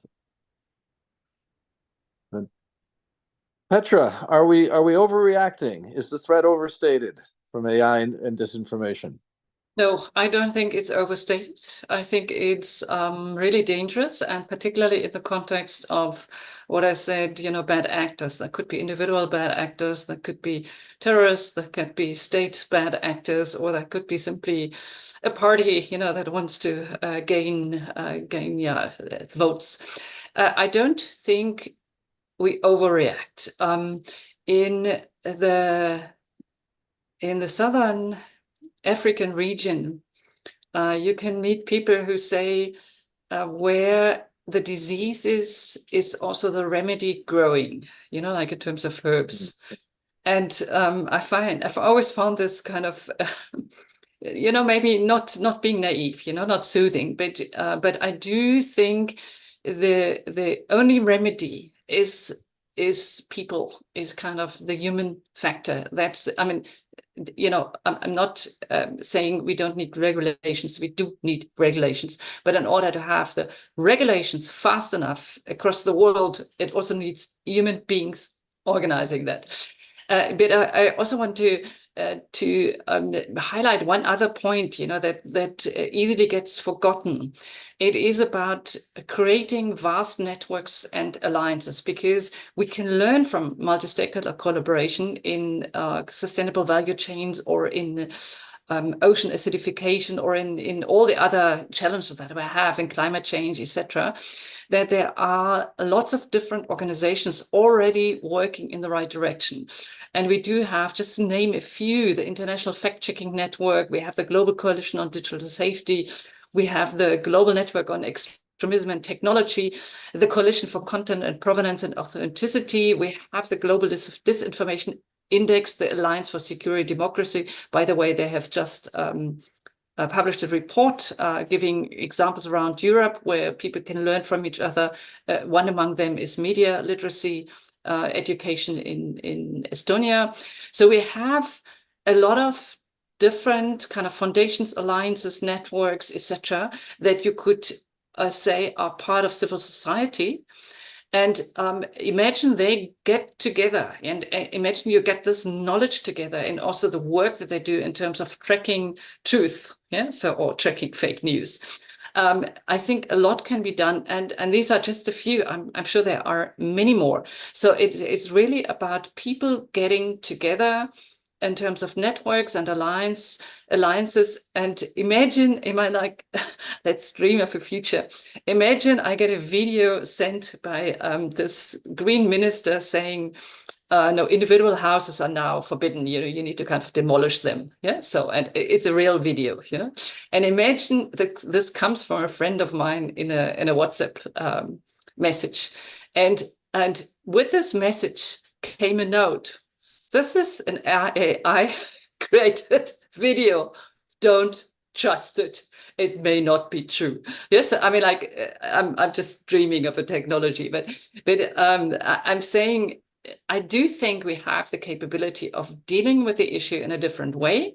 But just to go back to what I've said in the beginning, there is something that we need to address in this world, and that's not only AI relevant, and that is really huge power pathologies. We have a rise of authoritarianism, and in this rise of authoritarianism, we implemented technology. And Glenn, you were saying, in terms of responsibilities of CEO, think twice before you do this.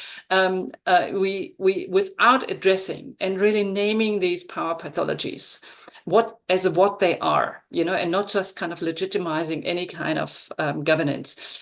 Without doing that, we're not going to get anywhere. So, but if we want to get there, we need to network and get different alliances together. Yeah, I think again the confluence of let's add, dude. I was saying AI and social media, and now with also the confluence, the rise of kind of more authoritarian tendencies in various places, is a mix we have to be very wary of, in my opinion, and we have not seen before. But again, I don't want to prejudice anyone's answers. Ivan, do you feel we in the World Economic Forum, for that matter, are overstating the threat here that the AI and disinformation represents? No, I think this is really a huge threat and a huge opportunity also. I mean, it's probably the largest challenge humanity is facing for the next decades in the context of this AI transition.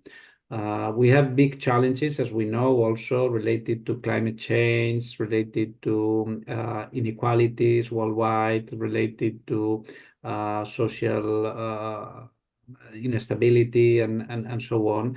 But I think this combination of the transition of narrow AI into general AI in the framework of a disinformation context, it's really a huge thing. But as my colleagues mentioned, we are on time. It's a matter of us. We can address this huge challenge if we really want. But it of course requires a big coordination approach worldwide. It's not about two leading countries agreeing on this. We really need a global multilateral approach to getting an agreement on this. And of course, understanding the complexity. We are not talking about a very concrete, simple issue. We are talking about a very complex issue that it's very difficult to address. and we need to anticipate how this could evolve in 10 years, in 15 years, in 20 years, in order to design a governance model that will be effective to address the challenge effectively. So I think there is a big opportunity, like it was mentioned in the previous session, with this new framework, this new UN framework called Our Common Agenda and the Summit of the Future that we will be celebrating in September. This is a big opportunity. We have never seen such a clear approach into futures thinking by the UN until now. So this opens a big opportunity. But of course, we need the contribution by the member states and the willingness by the member states to somehow to miss or to get less power from national states and more coordination at multilateral level in order to get a very good agreement to start with this new governance system. Good, thank you. And so, Glenn, to you, are we overreacting? I don't think we're so. No, we're not. And I don't think it's overstated. I think there's certainly, as we're talking about general AI and the advent of general AI, and it's coming faster than a lot of folks think. I think there are things that we can be doing and should be doing now to prepare for that, and we can use some of the AI models that are in development and have been developed today. I'm a big believer in not taking the human out of the loop when the human was the reason for the loop in the first place. And I believe that is alongside of international or global standards and norms, there also should be at probably local, regional, and global sharing, a series of what I call proving grounds, where we are taking specific use cases and looking at not just the technical aspects of the AI, but the social impact, right? Because the decision that the AI, that the machine makes, the users are everybody who's going to be affected by that machine. So we need to start integrating the social sciences research, right, and that local dimension in with the technical research and the application around real use cases, so that we understand what the tolerance is for risk, right, in this space, and the way these things develop, and the way we think they should develop. Having the machine recognize that a human is in the loop, I think, is one of the key things that needs to be developed as we push these things forward. In the near term, though, I don't think we're overstating the threat based on the disinformation and misinformation opportunities that are out there, because it is wide scale, it is rampant. Yes, fraud is dominating the space right now, but it is growing in other areas of influence and influence operations, which is a valid, a significantly valid concern. I think. The other piece that strikes me is, in many ways, we have never been more connected as human beings, and we've never been more isolated at the same time. And when I talk to folks and I talk about, and I'm the sheer level of distrust that exists begins to tear at the fabric of society. And so I really see this as a human issue, not a American or European or right. This is a human issue. Just like Ipan said earlier, the same way we think about this relative to the safety and security of the planet relative to nukes, we need to be thinking about this as a human issue, right, globally. And so, no, I don't think we're overstating or overreacting. All that said, and if we had time, I could get perhaps even a little scarier, right, projecting out into the future, but I don't want to just focus on the scary part. I think I want to come back to something that Raza said earlier, which is there's positive applications here. And I think in this space, we need to actually think about using AI on AI. The speed and the complexity of the way that disinformation and created content is going to be coming at us means that we're going to need to use AI for what it's good at, which is helping humans deal with the speed and the complexity of machine to machine, communication and presentation and all of these things. So, I think there's already work going on where you can verify people like us on a portal before you go into the Zoom meeting to keep from happening what happened, right? Back in January or February, whenever that happened. But and so there are applications that are being developed to begin to address these things. And I'll give you an example of one that I don't know that exists, but I think research should be done potentially in this space. But if you think about all the research that's been done in the AI work that's been done in modeling us in terms of our digital interests and our digital likes, right? Why is it that advertising agencies know the words to push to me in that text message, right? That Petra was talking about, or present a story to me in a way that I'm more likely to follow it, right? We've developed these companies, the tech community has developed engines that know me enough that they know how I'm going to act and react into that space. That's an influence, right, paradigm. But if a machine can actually say, these are the things that are set up here, then I can also train a machine to look at all of the other pieces around it. In other words, what does the not me look like, right, in that space? What is a personal recommender for me in that space when I'm looking at something that it says, this is, right, targeted on brand for you or off brand for you, right, in this space? How do I begin to think about and see the full range of influence around a story? Can I begin to use AI to look at the other connections and influencers and those pieces? I think there's some really interesting work that's already begun in trying to map out influence networks, right, in this space and using AI to do that. But I think it could actually, if we flip the model and think about, rather than trying to sell folks stuff, right, which we've gotten really good at, how do we actually employ those same techniques to understand what influence triggers I might be overly sensitive to? I begin to create personal recommenders that can actually help us move things forward. Very interesting, and we are actually running short on time now. So what I'd like to do is give everyone a last word and an option, either to in 1 minute or less suggest something that we didn't cover that is an important topic for us to all consider, and perhaps we can figure out the follow-up, or to answer a question that's very much on my mind and goes back to where I started, that this year is the year of the greatest number of elections in human history. What's the most important thing that we can do short term to positively affect that these elections will be free and fair? And I'll just go back through everybody. Iban, perhaps you could take that. Either what's our best short term thing that we can do this year, or is there some other topic that we haven't had a chance to touch upon that you'd like to make sure that we consider?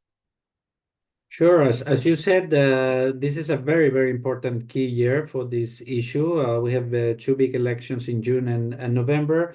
So I'm sure, as I mentioned, the intelligence community will be ready to address this big challenge they will have, and we will all have in the next few months. We have to, as citizens, we have to stay very clear and very active on trying to avoid all these threats. And I think, again, there is a big opportunity in September. We have the Summit of the Future.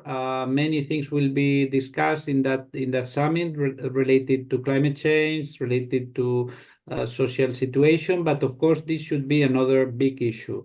We have the opportunity to get a global consensus to discuss a new governance system that should be started being discussed now. This year is the great opportunity, so let's go for it. Great. Petra, either aspect. I pick just two things that I think are important. The one is transparency, transparency, transparency. Also what Glenn said, developing more and more. And this also goes to the media. Glenn, you said, I think this is important sentence, truth rather than speed. And so that's a huge challenge, but the media need to take up this challenge. And then the complete other thing that I say, particularly this year, is create and re-establish human connection offline. Talk, love, kind of be together, check, talk about things, and just kind of create networks on the local level, etc. Wherever there is human connection, the influence of social media and therefore also the influence of AI gets less. Great, thank you. Glenn. So two things come to mind real quick. One is I think standards for authentication on AI generated content, watermarking along those lines, I think is an important step I think it's a potential near-term step that could be taken. And I also think there's an opportunity to create some kind of a new version of the underwriter laboratory model. The underwriter laboratory model came up to protect citizens from election relative to dangers posed by appliances and products and what have you. What is the 21st century UL, right, international UL look like relative to AI? Very interesting. Raza, we're giving you the last word. Thanks, John. And I think I won't take much time because a lot of great ideas there. First of all, Glenn, thank you for great startup idea on, the kind of looking at the outer side rather than your side, I think, of the interests. Two things, I think we are almost in mid the year. So if you look at the kind of first half of the year, quite a lot of elections happened there. And we didn't really see, well, a couple of the deep fakes of, President Modi and a couple of President Biden's, etc. But it hasn't been as bad. I think, the awareness is very, very important, together with transparency that Petra mentioned, but the awareness. There was a very interesting statistics by Politica where one thing which I loved there was that the percentage of people saying, I would definitely figure out if it's generated by AI or not, and the percentage of the people responding, the rest of my countrymen figuring out, are able to figure out the difference between AI generated and not, was at least 20% difference. So we can always say that it will never happen to us, but I think it's very important to raise the awareness within yourself and within the community that, it is one of the biggest threats that we are having in the coming decades for the rest of our lives, as our panelists have mentioned. Yeah. Well, I want to thank everyone for participating in this. I think it's been a really important discussion about a very important topic that will continue to be one of global concern, and we're just getting started with not only the impact of it but how to deal with it. So thank you everyone. We're just slightly over time, so I'll just stop here and want to say hopefully we can continue this in other forums as well, because I think there's much more that needs to be said and done. Thanks everyone. Thanks a lot to everybody. Thank you. Thank you. Thank you.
Harini?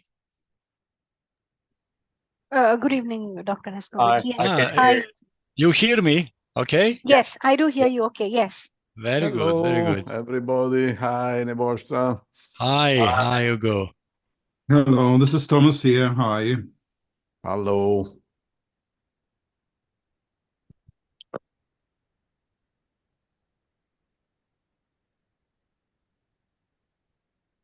Do we have the organizers online? I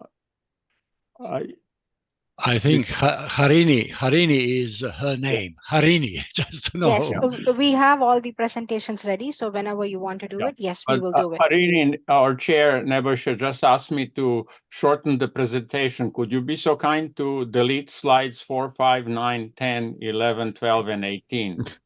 I will write down those numbers. It was quite quick. Just give me a minute. Yeah, sure. I sent a message as well. Well, I think I have said 15 minutes. Well, you do not have to be that strict because we have an hour and a half in total. Yeah, but I think that what I prepared was for 20 minutes. So that was the initial idea, but we had to shorten. Okay. After If the organizers can delete or clip, that would be great. Could you please repeat the numbers? 5, 9. No, sorry. 4, 5, Mm-hmm. 9, Mm-hmm. 10, Mm-hmm. 11, Mm-hmm. 12, Mm-hmm. and 18, please. Okay. Thank you very much. Really kind of you. Sure. Thank you.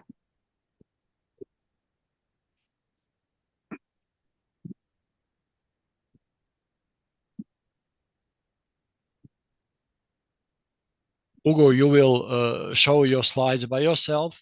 I think so. Let's hope it works, but usually it normally works. You never know, though.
Hi, Thomas. Do you hear us?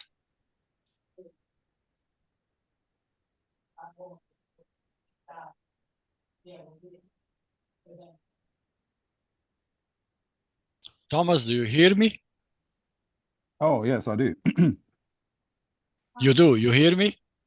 Yes, I had my sound turned on. Sorry. Oh, okay.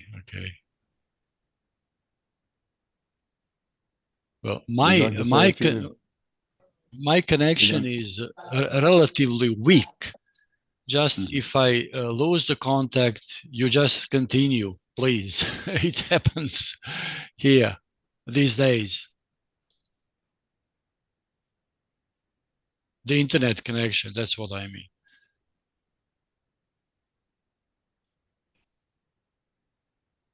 We have a few more minutes.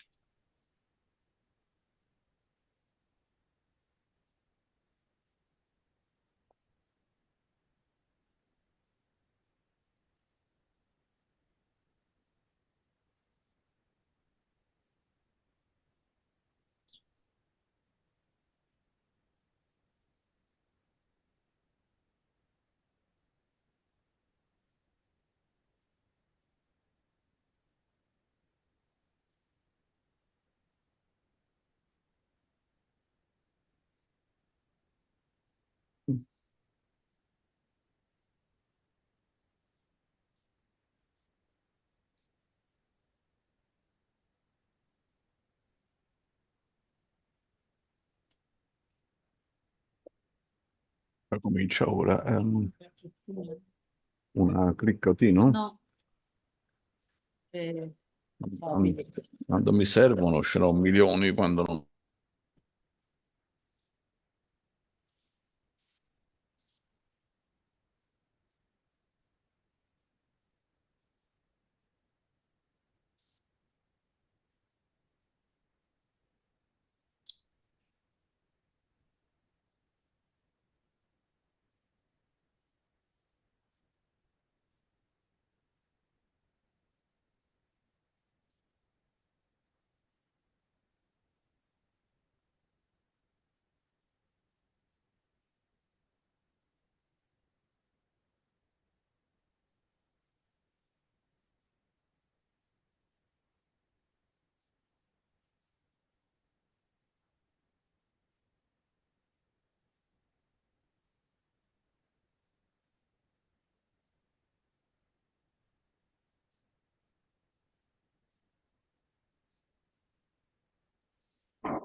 Harini, I think we should start. Oh, You sure. can Yes. you can post my presentation, the introductory presentation first. Okay. Okay.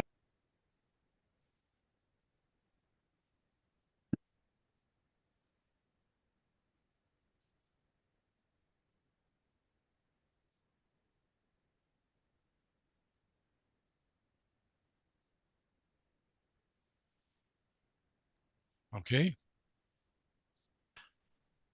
Hello, everybody. I am Nebojša Nešković, Vice President of the World Academy of Art and Science.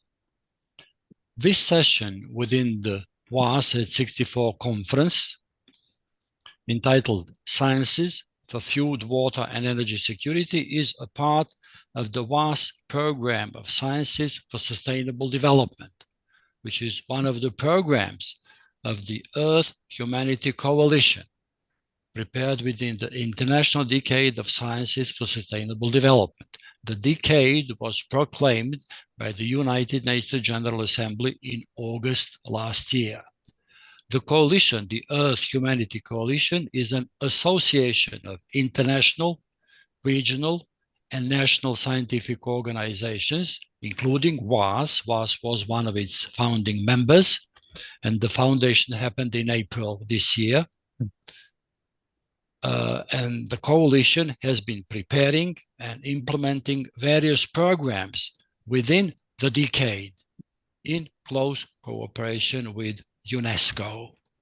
Next slide, please. Harini, you can put next slide. I just did. You don't see it? Okay, that's okay. The WAAS program I have mentioned includes 2 series of webinars. The first one is on science for human security, and the second one is on science and art for sustainability. It also includes 5 world conferences on science and art for sustainability, on big science with accelerators, on sciences for food, water, and energy security, on multilateralism and well-being economy, and the 5th one on big science in space. The program also includes a number of articles and reports and 4 platforms in science and technology for cooperation between the global north and the global south, devoted to sustainable and secure development on the local, national, regional, and global scales. As I have said, this session is a part of the program. I will be moderating the session, and the speakers in the session will be Thomas Reuter from the Asia Institute of the University of Melbourne, Australia, Ugo Bardi from the National Inter-University Consortium of Material Science and Technology of the University of Florence, Italy, and Nebojša Nakicenović, Vice Chair of the Group of Chief Scientific Advisors of the European Commission. All the speakers are fellows of WAAS. We will first hear the 4 speakers. After that, we will have a discussion between me as a moderator and the speakers, and also between the speakers and the audience. Let us begin. Thomas, the floor is all yours. You have about 15 minutes. Okay, thank you, Nebojša. Could we have the presentation slides, please?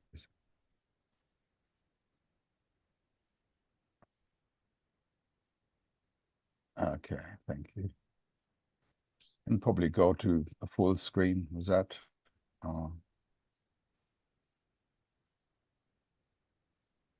Yeah. Okay.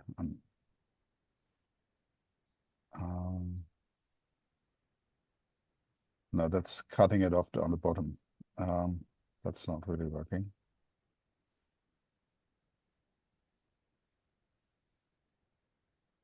Full screen mode, yeah. That's better. This is quite enough. This is quite enough. That's great. Yeah, excellent. Okay, so as Nebojša said, I mean, the UN has declared the International Decade for Science of science for sustainability. Now, if we think about sustainable development, this is just another milestone in that process. Sustainability has become a major issue in the context of development. And science has always been part of that, part of the information system that has driven changes in how we understand development. But science has not always been leading to sustainable outcomes, quite the contrary. So I think I just want to start off by saying that we need to be critical about the role of science, if in this coming decade its role is to improve. Next slide, please. Now, you see in the title that I'm going to speak about food security, because I think of all the sustainable development goals, eliminating world hunger is probably the most vital, because I think the crisis of sustainability we are experiencing now and will be experiencing increasingly over the next years, and with probably crisis conditions arising in the next 5 to 10 years. And where that crisis is going to hit first is in food security. That is why the last 10 years I've been working on this topic, largely in Indonesia, but also in some other developing countries. Also, I wanted to mention that the Human Security Initiative of WAAS, of the World Academy, and food security is a huge part of what constitutes human security as a whole. And in a way, the way food security can be achieved tells us a lot to how human security can be achieved in general. And in advance, I'd like to say that it's my understanding that both food securities and all other forms of human security are systems features. That is, there isn't a single threat, there isn't a single solution, but our future is going to be determined by the state of a system in which many different concerns can be isolated, but ultimately they are all interconnected. Next slide, please. When we think about food security, or sustainable food supply is another way of looking at it.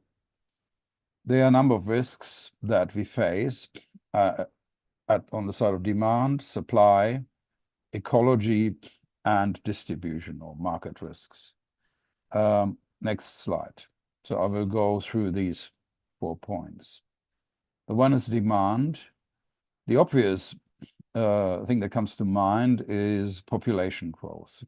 As the world population growth, and it's scheduled to reach about 10.4 billion, or peaking at 10.4 billion in about 2080 or so. Of course, that's only a prediction. This is an older slide. It's just really an illustration. And you can see the figures there, pointing up to 15 billion. That is never going to happen. So we're going to plot plateau about 10.4, well, it's still about 50% than we have now. And for some time, we've been struggling to keep up with that demand, but it's becoming more and more difficult. Next slide.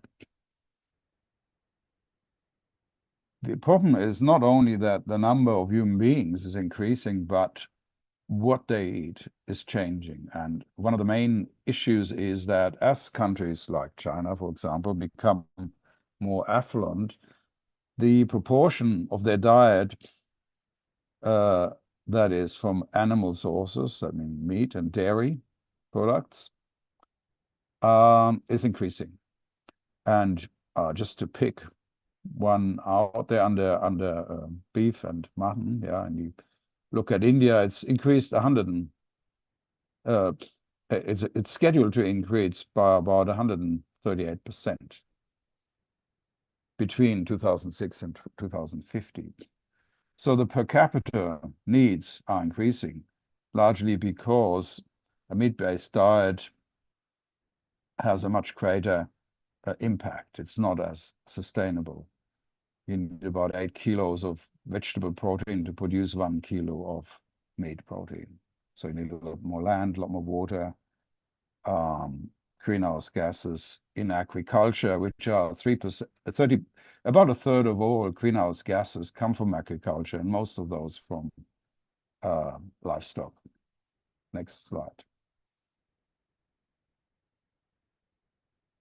On the supply end, we've had a bit of a honeymoon in the post-war period due to the so-called Green Revolution, which has been using chemical inputs such as fertilizer, nitrogen fertilizer, but also insecticides, herbicides, and other inputs, as well as hybrids, so-called high-yield hybrids.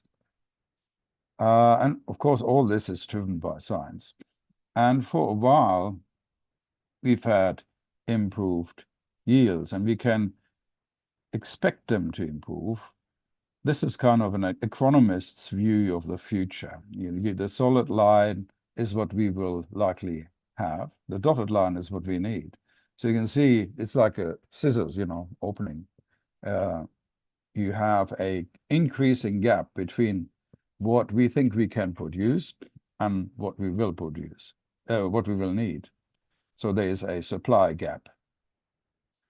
Part of the reason is that the Green Revolution has reached its limits, and many would argue exceeded it. Soils are impoverished by these rather aggressive methods of agriculture, and yields have been plateauing for some time. On the right, you see a statistic of world grain production per capita. So if you bring sort of demand and supply together, you see that the amount of grain available per person has actually been dropping for quite some time now. So the Green Revolution is really not going to save us again. We have to, in fact, undo a lot of the damage of the Green Revolution if we are going to have a sustainable food supply. Next. Next slide, please. Yeah. So we have a gap of about 69% in terms of calories. Now, this is a quantitative gap. I should add that the way the agricultural system globally is going, we also have a massive quality gap. So the quality of the food we're producing is dropping, the vitamin content, the actual nutrient content. But in the reports by economists, if you say, look at, how much rice is produced, it's all, so many tons of rice, so many tons of soybeans, and so on. But the quality of the rice and the soybeans is never discussed. And it's actually dropping. The nutrient levels are dropping, among many other things, because of the impoverished soils that we have, but also increasingly because of climate change. So there's also a quality gap. Okay, next slide.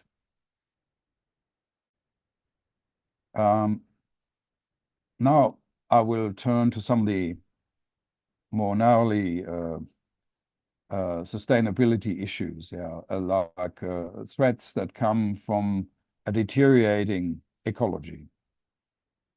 One aspect of this is the world water security crisis, which affects not so much availability of drinking water or, water to wash your hair or have a shower. That's not, it is an issue, but by far the biggest proportion of the water crisis is in agriculture, because agriculture is the biggest user by far. So long before we have problems finding drinking water, we have problems with irrigation water. And you can see there places like India, China are very much threatened. All this is set to escalate soon, as the glaciers in the Himalayas that are supplying those countries about 3 billion people on its periphery. Once the glaciers are melted, and they're melting fast and producing a lot of water at the moment, but once they're gone, and we can work out roughly when that will happen, there's going to be huge problems. And also India and China have exhausted their groundwater supplies through the introduction of electric pumps by the millions. So yeah, huge problems. They're also in sub-Saharan Africa. Next slide. Now, this is global warming, 3 degrees. Recently, we had a statement or a survey of scientists working for the IPCC. Many believe we will not avoid 3 degrees. Some think, about half think that we'll reach 3 degrees, and 2/3 bet for about 2.2 degrees or 2.5. So this is a likely scenario, and the red areas are areas of high impact on yields, on agricultural yields, on food production. So if you factor this in, and it's not factored into some of the production forecasts, if you factor that in, we'll actually have a much bigger gap than what I said earlier. Next. Now I'm moving away from the purely ecological factors and moving more into the human factors. And of course, it's one thing to produce food, it's another to actually supply that food to those who need it. And of course, poor countries are always the first victims, people in poor countries, sub-Saharan Africa, where we have regular famines, for example. But there is also a growing and downwardly mobile working class and middle class in rich countries that are going to be increasingly at risk of food insecurity. We saw this during the food supply crisis during the COVID pandemic, for example.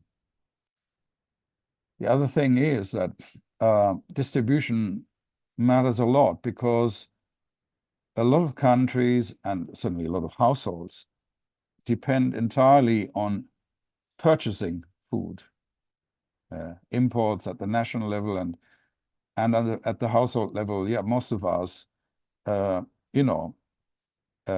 on the assumption that food comes from the supermarket.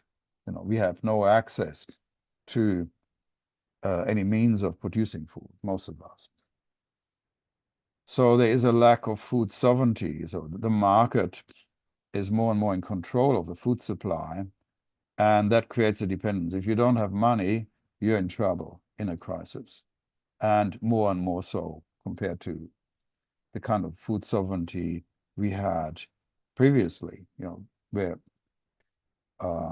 production was much more distributed. Next slide.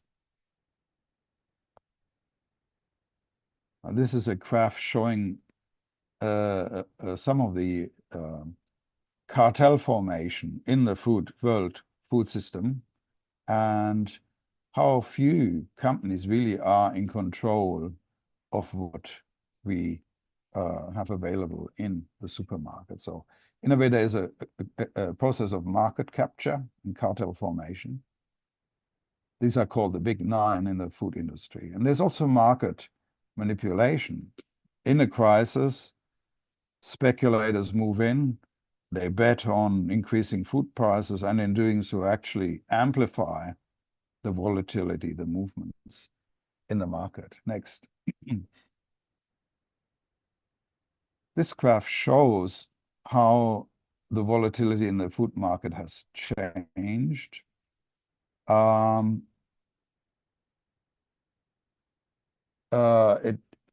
don't want to go into the figures because we don't have that much time, but it's massively increased in terms of the price changes, the frequency of price changes measured as departures in terms of from the mean price in terms of standard deviation. So there's volatility is measurably increasing. Next. So the question is, what can be done? And basically, the story we hear from science is gene manipulation, green revolution Mark II, from agroscience and so on. But I think there's also another stream. The other stream in science says, no, we have to work sustainably. And there's a kind of a battle going on over the future of agriculture between those two camps. And on the one side is also big agro, the big companies, the big food producers who want that industrialization. It's the government supporting, subsidizing the big producers rather than the small producers. But from the other perspective, you could also say, with E.F. Schumacher, the famous economist, that small is beautiful. And what I mean in this context is trusting in family and community farming. So who is right among these two camps, and how does science come into it? Science has to, in a way, consolidate its opinion, or in a way we are directionless in this field. Next slide.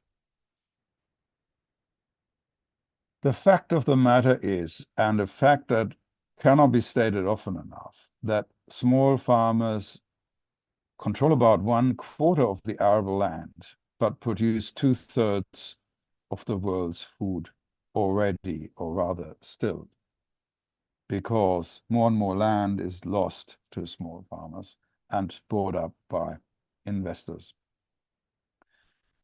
Not only that, these small farms tend to produce relatively healthy food, a lot of vegetables, diverse foods, whereas the big producers tend to specialize on things like sugarcane, maize, canola, and so on. Basically, a whole lot of crops that tend to be either high in sugar or high in fat, and poor in nutrients.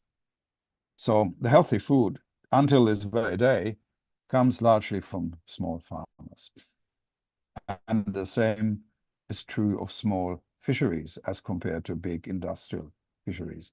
And of course, the small farmers are able, with the right support, and both in terms of knowledge and subsidies, to produce sustainably. Next. Now, my work in Indonesia over the last years has focused on these small farmers and to some extent also fishers. And these people basically operate at a community level, produce locally, sell locally, short supply chains, and so on. Next slide. My work has been in this region here. That's the highland region of Bali. You see, this was taken in '93 when I first did my field work there. Forested, lush area. Next. The problem is that I think there's something wrong with the slide here. Is that really the next one? Just a second, I have to cross-check. Oh, no, yeah, no, that's correct.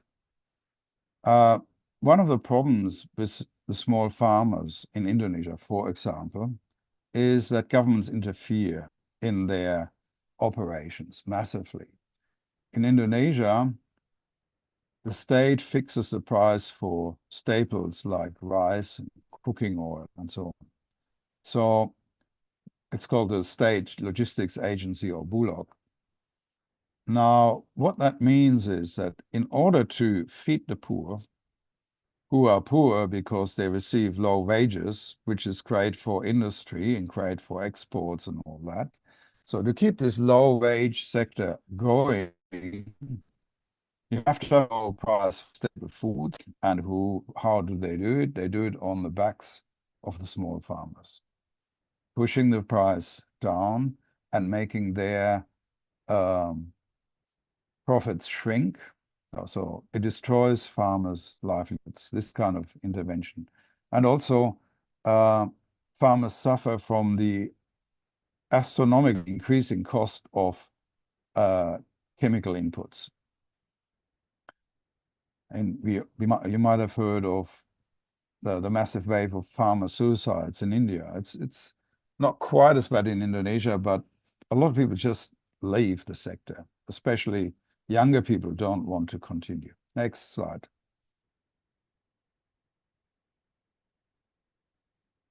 Okay, now I talked about the highlands a second ago. Now, in '93, before these changes started, this is a farm, okay? It may look like a jungle to you, but it's actually a farm with something like 200 different food plants. Okay, maybe not in that frame, but in a sort of typical small farm. Extremely high biodiversity, ecologically great, and also resilient. If you have a drought in this kind of environment, some crops fail, but others don't. Others are drought resilient. So basically, this was a very secure, sustainable system. Next. Now, this traditional system can be summarized as follows. The products were hundreds of different crops, biodiverse, uncontaminated, organic. The method was ecologically sustainable, regenerative, circular. The aim of the whole exercise was to feed people and to keep them healthy. Sounds simple, but it's not. The context was community.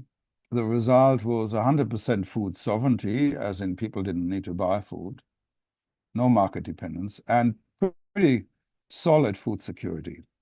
Okay, and healthy foods. No non-communicable diseases, hardly any at that time in Highland Bali. Next. Then we had the Green Revolution, the sort of the new thinking in agriculture. And suddenly, the whole region has moved to a single crop, citrus fruit. The whole land is contaminated with toxic inputs. The method is extractivist, ecologically destructive. It's about cash crops. And the aim is to make as many dollars as possible short term. The context is the market. There's no food sovereignty. Farmers need to buy food because they only grow citrus. You can't live off that. So food security is precarious. If there's a market downturn, the prices collapse, they struggle to buy food. And the diet has changed. It's become the food they buy is largely processed food. Suddenly we have a massive incidence of non-communicable diseases. Next.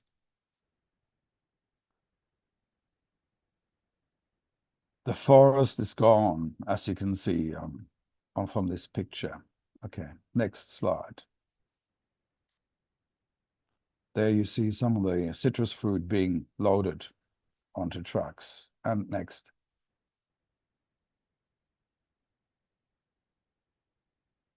And the chickens that once used to roam the villages are now caged and fed with copious amounts of antibiotics. Next.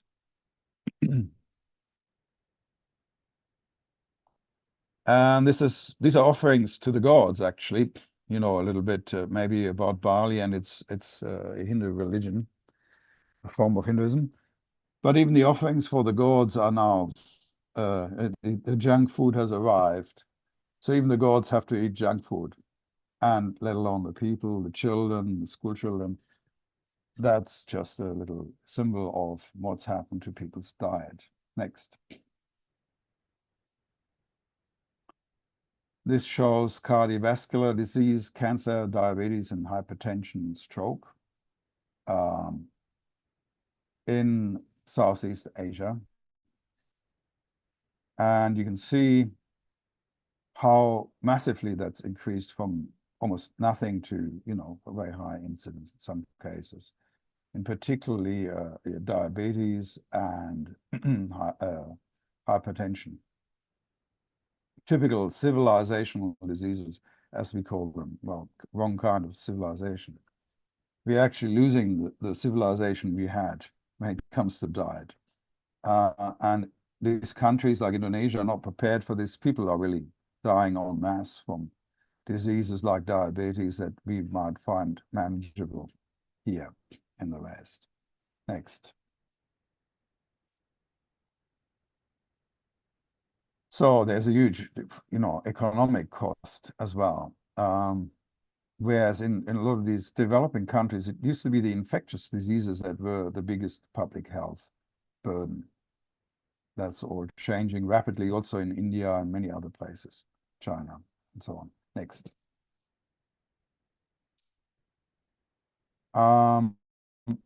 As I said, while the risk in Asia for these diseases now is almost the same as with us, in Europe or in the US, the outcomes are very different. The incidence of deaths from these diseases is much higher. Okay, next. Next slide, please. But there are also people working on solutions, turning this development around. Oh, no, previous slide, please. One back, please. Yeah, thanks. So what you find now, what I've been studying in Indonesia, is a movement of farmers for sustainable agriculture. Not science for sustainability, but farmers for sustainability. People who often have a relatively moderate level of formal education, but who are very clever and very knowledgeable in other ways.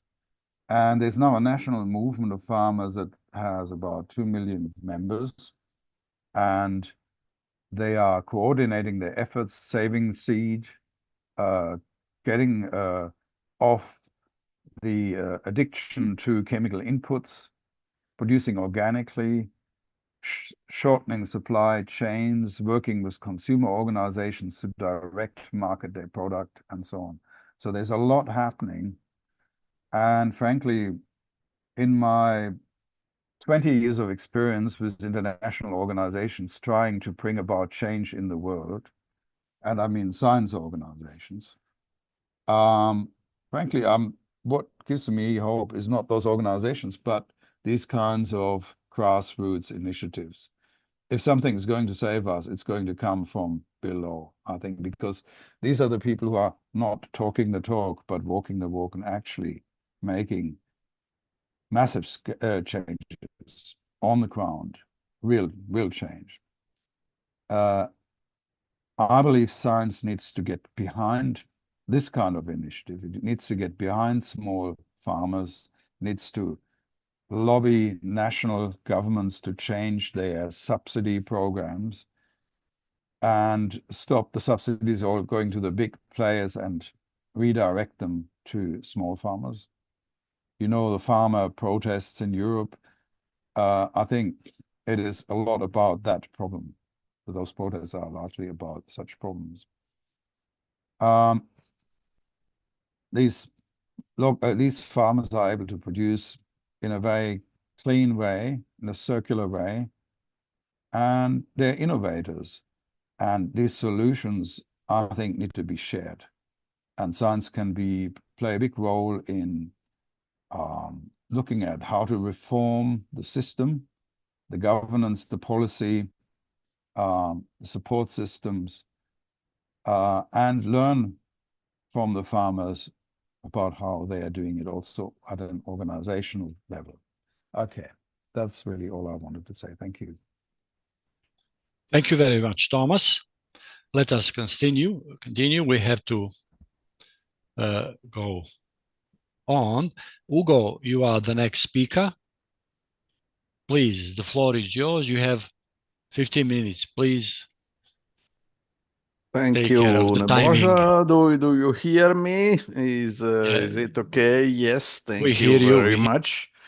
So it is a pleasure to be here, to be invited. I am a recent member of the WAAS, the World Academy for Arts and Sciences, and it is my second seminar on this with this organization, which I hope I will be able to contribute more in the future because it is a very interesting group of people, and it is a pleasure to have this possibility. So today I have the task of showing you some data relative to some work that we made with the Club of Rome. The Club of Rome has a very general approach. Our models apply to many kinds of systems, and we have applied them to the economy, to the global economy, and also to food production, and in particular to food production in the sea, in the oceans, seafood, or anyway, food from the sea. So let me show you some of our results, and I hope I can share the screen. Let's see. Okay, can you see the screen? I hope.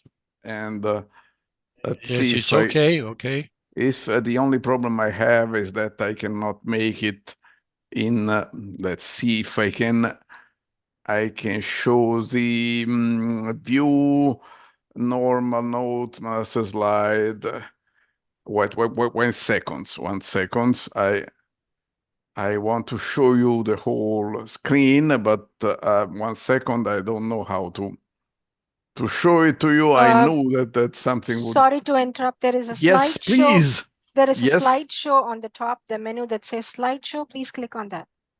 On the The top, slides file, edit, view, insert, format, slide, and slideshow. Yes. slideshow. You Yes. were right. Thank That's you right. very much. How could these big professors who try to say the word do without you? Thank you. Okay, thanks.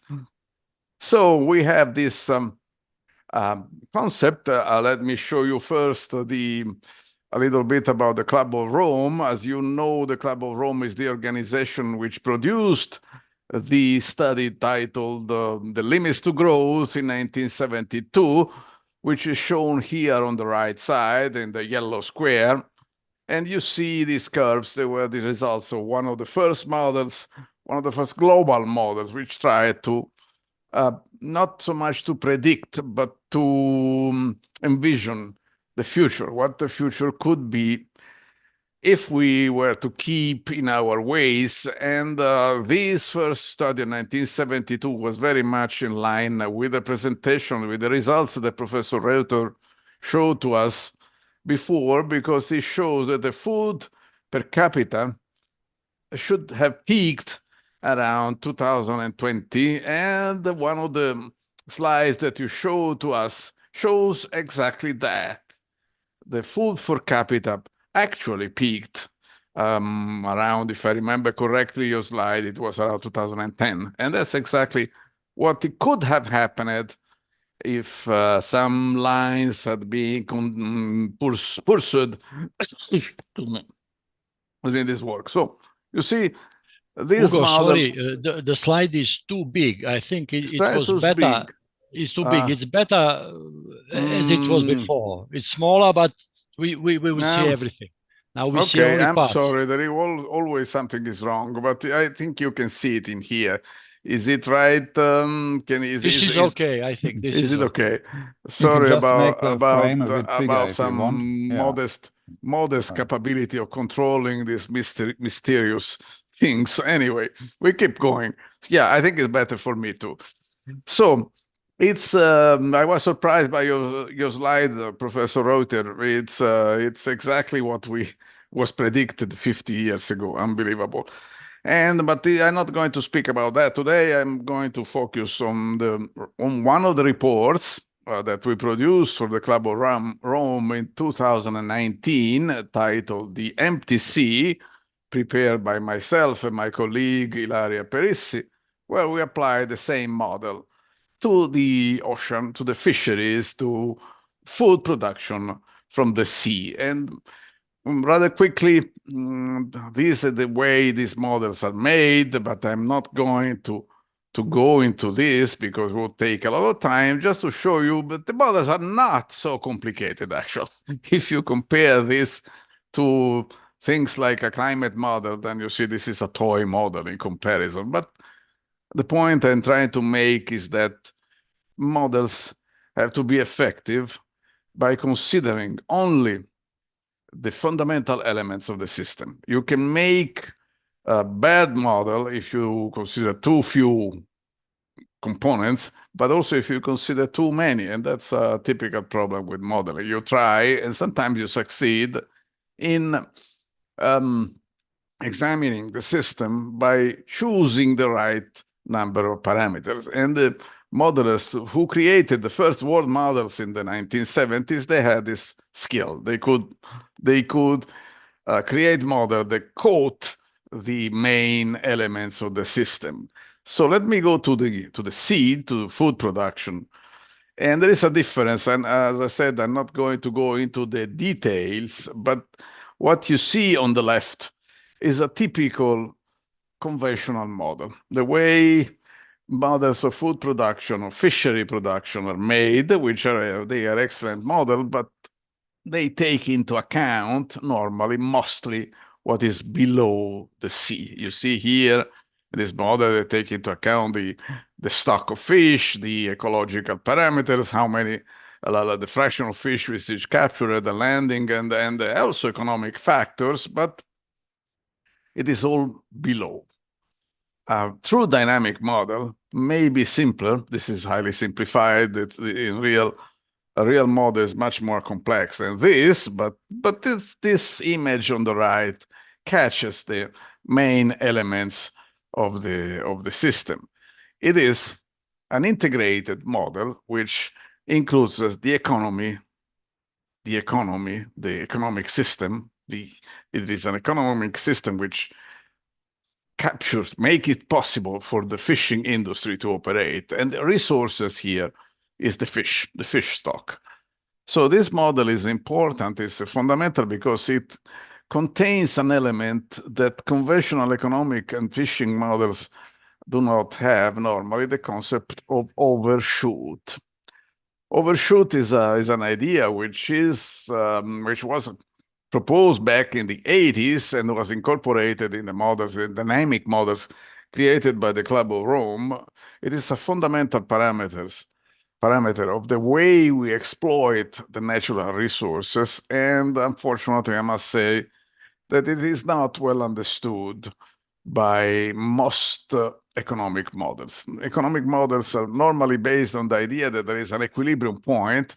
If you go examining how the fishery models operate, standard ones, they try to reach a stable state. They try to determine which is the maximum sustainable catch level, which is a good idea, but it unfortunately doesn't work so well because if you make a mistake, and you all often do, you go to propose a catch level that is above the actual, suppose that there is one affordable or sustainable catch level, and then a series of bad things happen in the sense that if you exploit the resource, you go into the overexploitation regime, and you go worse and worse because you catch more fish than we should. Then the model says, "Oh, we are sorry, we made a mistake," so you lower the catch level, but that remains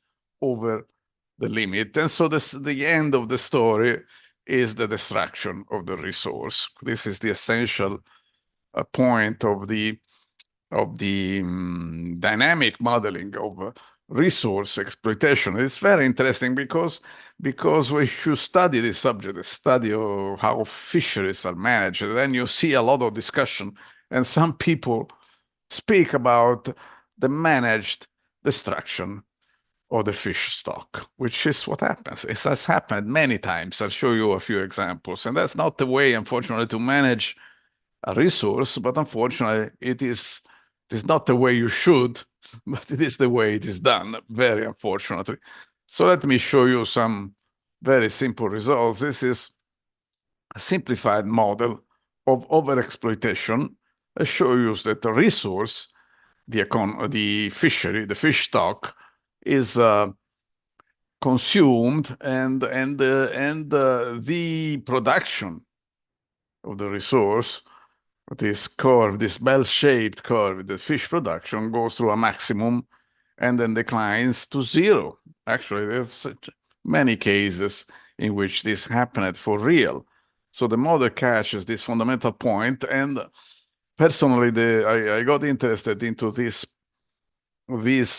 story when from reading Moby Dick, the novel about whaling, as you know, and then my first model in this field tried to account for the managed destruction of the whale stock in the 19th century. And you see these results. This is a very early result of mine. It was done with a very simple model. And then I found these data and say, well, what the hell? It works.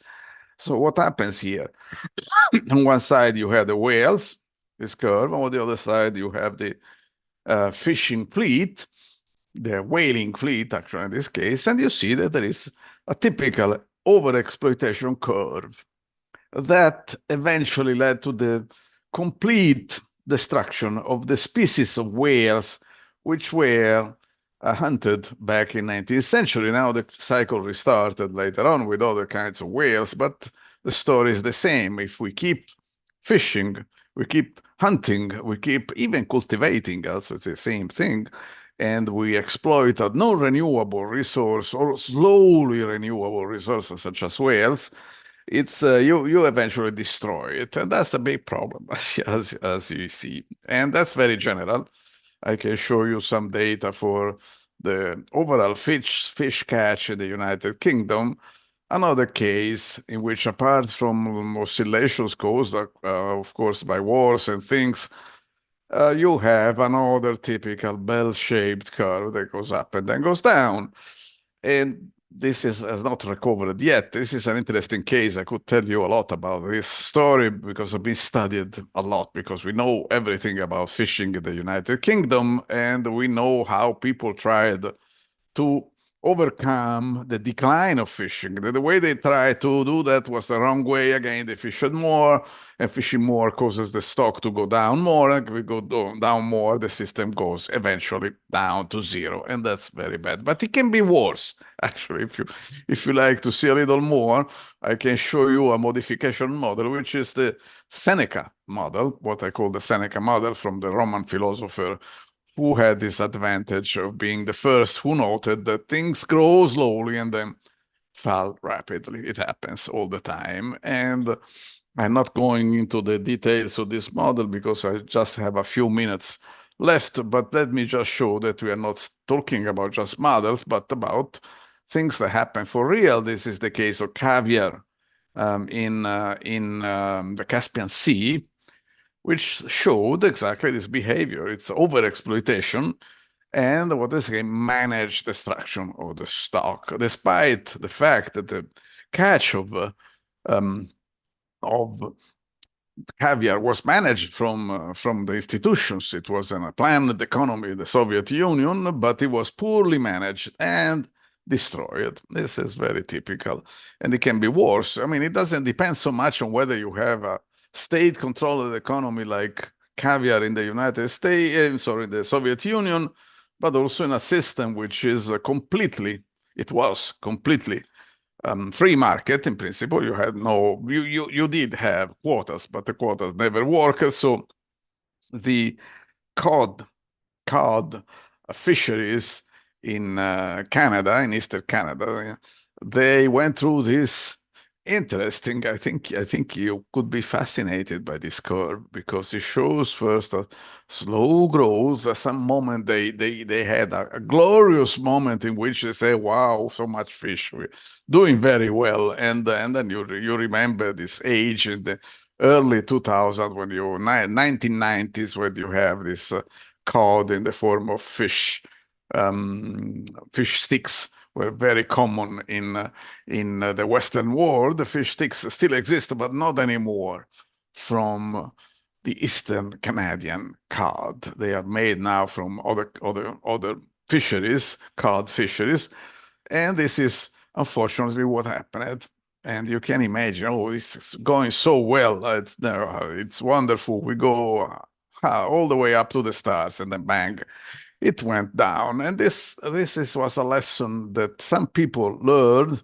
It is about card that people wrote papers titled "The Managed Annihilation of card stocks," which is what happened. I mean, this was managed by quotas, and all the time they managed it so poorly that it went to zero. And let me show you, to finish, this world situation, which is a very interesting also subject, and we don't have, not yet, the bell-shaped curve, which is typical of individual single fisheries, but the production is not increasing anymore. It has not been increasing. The catch has not been increasing anymore since the year 2000, more or less, the past 30 years, which means that big effort is being made to keep production going, big effort. But if we continue in this way, this production is going to decline. There is nothing to do about that. People normally say that aquaculture can solve the problem. Let's call it a problem. Aquaculture can replace wild capture fisheries. But unfortunately, you should probably know that aquaculture is offspring of capture fisheries. You simply, in aquaculture, you simply use the captured low quality fish to feed higher quality fish, which are kept in cages or pools where they are produced.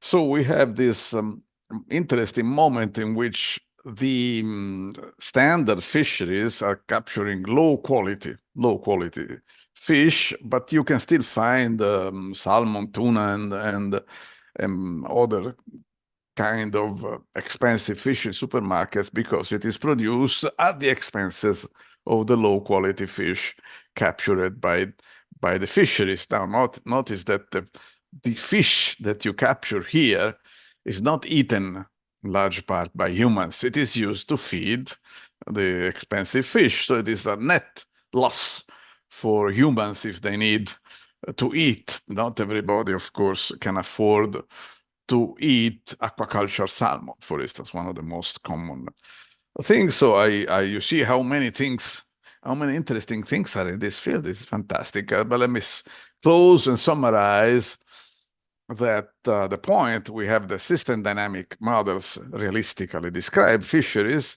But unfortunately, they are not used so much in practical fishery management, which is too bad. That we have a serious global problem of overfishing, not just in fishing. Of course, overfishing is just a manifestation of the general tendency of humans to overexploit resources. And I already told you that what we're doing with aquaculture, generally speaking, is not a good idea. And the main problem that we have is that we don't have a good model to determine quotas. And my history is a long story. There's a huge amount of work done on how to determine quotas, how to implement them, how to find good ways to have them accepted. In my modest opinion, they don't work. This is, the more you use quotas, the worse you do things. But it is a personal opinion.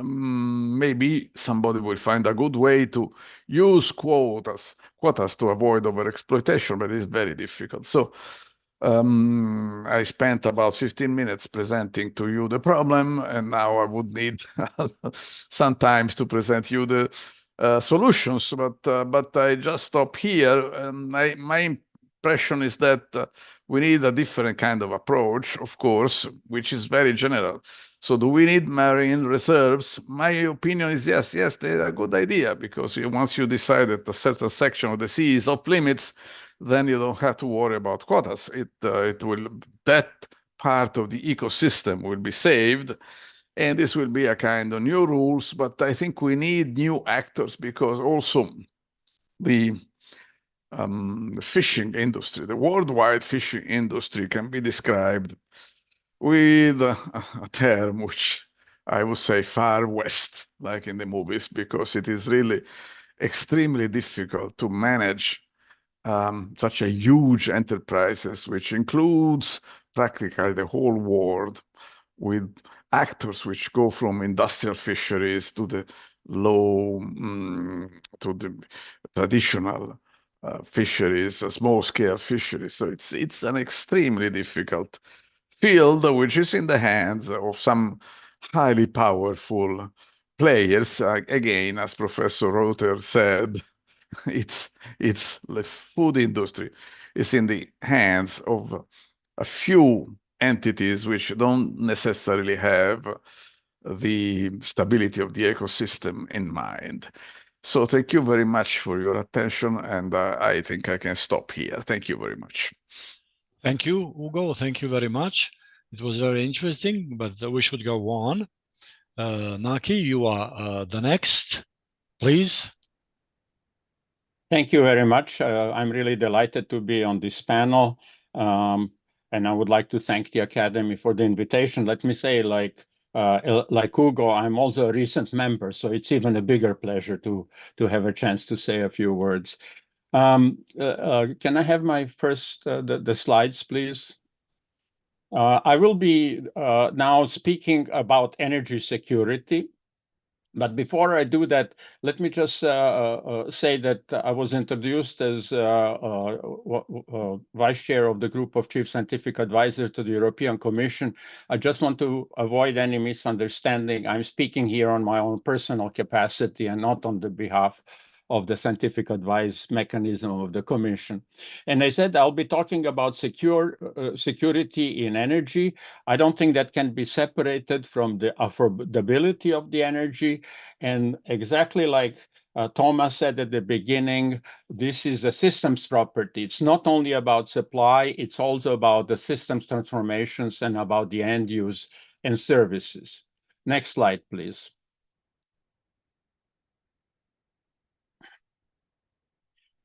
Basically, let me start where the slides are changing. I wanted to illustrate to you, here, what are the major challenges if we talk about energy security? If you look on the left, you have energy supply, illustration of the energy access challenges. And as you can see in the picture above, people are charging their telephones. That's because about 700 million people in the world do not have access to electricity, but almost everybody has a mobile phone. And then above that is the picture of unsustainable cooking with traditional biomass that leads to about estimated 4 million premature deaths in the world. So it's a huge challenge, and I would argue that this is the really part of the energy insecurity. Very often we think about the supply and therefore also military guarantee of the security, but I would argue it is the systems quality. The other dimension is the air pollution, that energy is also primarily responsible through burning of the fossil fuels. And curiously, that accounts for another 4 million premature deaths. So altogether, about 8 million people die prematurely in the world because they do not have access to affordable and clean energy. And then climate change, perhaps one of the biggest challenges facing humanity. As you know, or perhaps have heard that last year we've increased the global mean temperature already by 1.5 degrees Celsius compared to pre-industrial levels last year. And that is exactly what the Paris Agreement should be. So we are going to overshoot the Paris Agreement, not just overshoot our fishery catching and the land use for agriculture. Next slide, please. I wanted to illustrate here to you that energy security is perceived as one of the really important dimensions of energy. This is based on a poll of 24,000 people in 28 countries. If you look at the panel on the left on the top, many countries around the world, red is energy security, green is affordability, and blue is environment, in particular climate. So you can see that energy security is on the top list of those countries. Below are some of the countries in Europe and Australia that have affordability as a bigger challenge. That's understandable because energy prices have skyrocketed, also with the conflicts in the world, but also in the aftermath of the COVID-19. And on the right, you see some of the countries where climate and environmental concerns have come in the foreground. But if you look at the bottom, the global average is energy security is the top challenge, followed by the other ones I mentioned. Next slide, please. So I think with that aftermath, let me just argue that one can say that the world is at the crossroads because huge achievements have been achieved. Thomas also referred to that in his presentation. During the last 200 years, global economy grew about 100-fold. Energy 50 times, emissions about 30 times. So you can see we are getting more efficient and we are decarbonizing, but not at the fastest, way too little compared to increases in the demand. So that's one of the huge challenges, but also, despite this progress, so many people have been left behind, and yet we are at 1.5 degrees of the Paris Agreement. And as I mentioned, 8 million people die prematurely through indoor and regional air pollution. So that, I think, all clearly illustrates that the energy system has to fundamentally change. And I would argue that has a lot to do with the end use, with the demand, as much as it does with the supply. Because so many people are without the access. And last but not least, let me say that I think the 2030 agenda of the UN with its 17 Sustainable Development Goals and the Paris Agreement, if we would make more progress in transforming in that direction, that would bring multiple benefits for all of us, for the people, but also for the planet, for the Earth systems. And you've heard about the food and the seas before. Next slide, please. So we have created an initiative already before 2017, when the 2030 agenda was approved, to provide scientific underpinning. In the decade of science for sustainability, I think it is important to say how important science is in making sure that we embark on this grand transformation. And we have concluded to make it more operational and reduce the complexity. Our analysis shows that there are 6 transformations. If we would achieve those, then we would be on the best way of achieving 2030 agenda in general. And, I will not go into the details because of the shortness of time, but it has to do a lot with human capacity, consumption and production. We talked already about that. Think about the circular economy. Decarbonizing energy, then the earth systems to provide food, fisheries, agriculture, sustainable land use. Urbanization is another of the really powerful developments. And at the end, let me just mention digital revolution with AI and the other technologies. I'll say a few more words about that in the next 6 minutes. Next slide, please. And European community, just to reminder for those of you who might be familiar with it, has tried to make the 2030 agenda operational with a roadmap called European Green Deal. And you see where I put the error. There are 8 priority areas, and supply of the clean, affordable, and secure energy is one of them. But on top of it, very important, mobilizing research and fostering innovation. So science, innovation are the key for achieving these goals. Next slide. So I wanted to schematically just illustrate, I think, what we are dealing with here. On horizontal scale, you have human well-being. On the vertical scale, consumption, let's say, of energy services or fish or healthy diets. And so very often when we talk about the transformation in the future, and UN, for example, and the World Bank talk about satisfaction of the basic needs, that's clear, the minimum of everything that we need for survival, also energy. But that's not good enough for a sustainable future. And let me call that what we need is decent living, decent standards, that would maximize human well-being. And at the same time, I think we need to overcome consumption and waste. And I think that's a little bit related to the presentation of the Club of Rome back over 50 years ago. In order to have decent light for everybody, we also have to avoid overconsumption. And that means a fundamental change in our values, norms, morality, I would argue also ethics to achieve this kind of safe and just future for all in the future. And so energy is an important component on that, as well as food and clean water. Next slide. So what I wanted to show you is how huge the potential is, in particular on the end use. And let me just illustrate that to you briefly. Look at the top right panel. This shows the energy transformation as we see it today in the world. Primary energy are energy sources like wind, sun, coal, oil, gas, and so on, nuclear. On the right are the services, warm room, mobility, and other services that the energy system provides. And you can see that the ratio of services provided to the primary input is 8:1.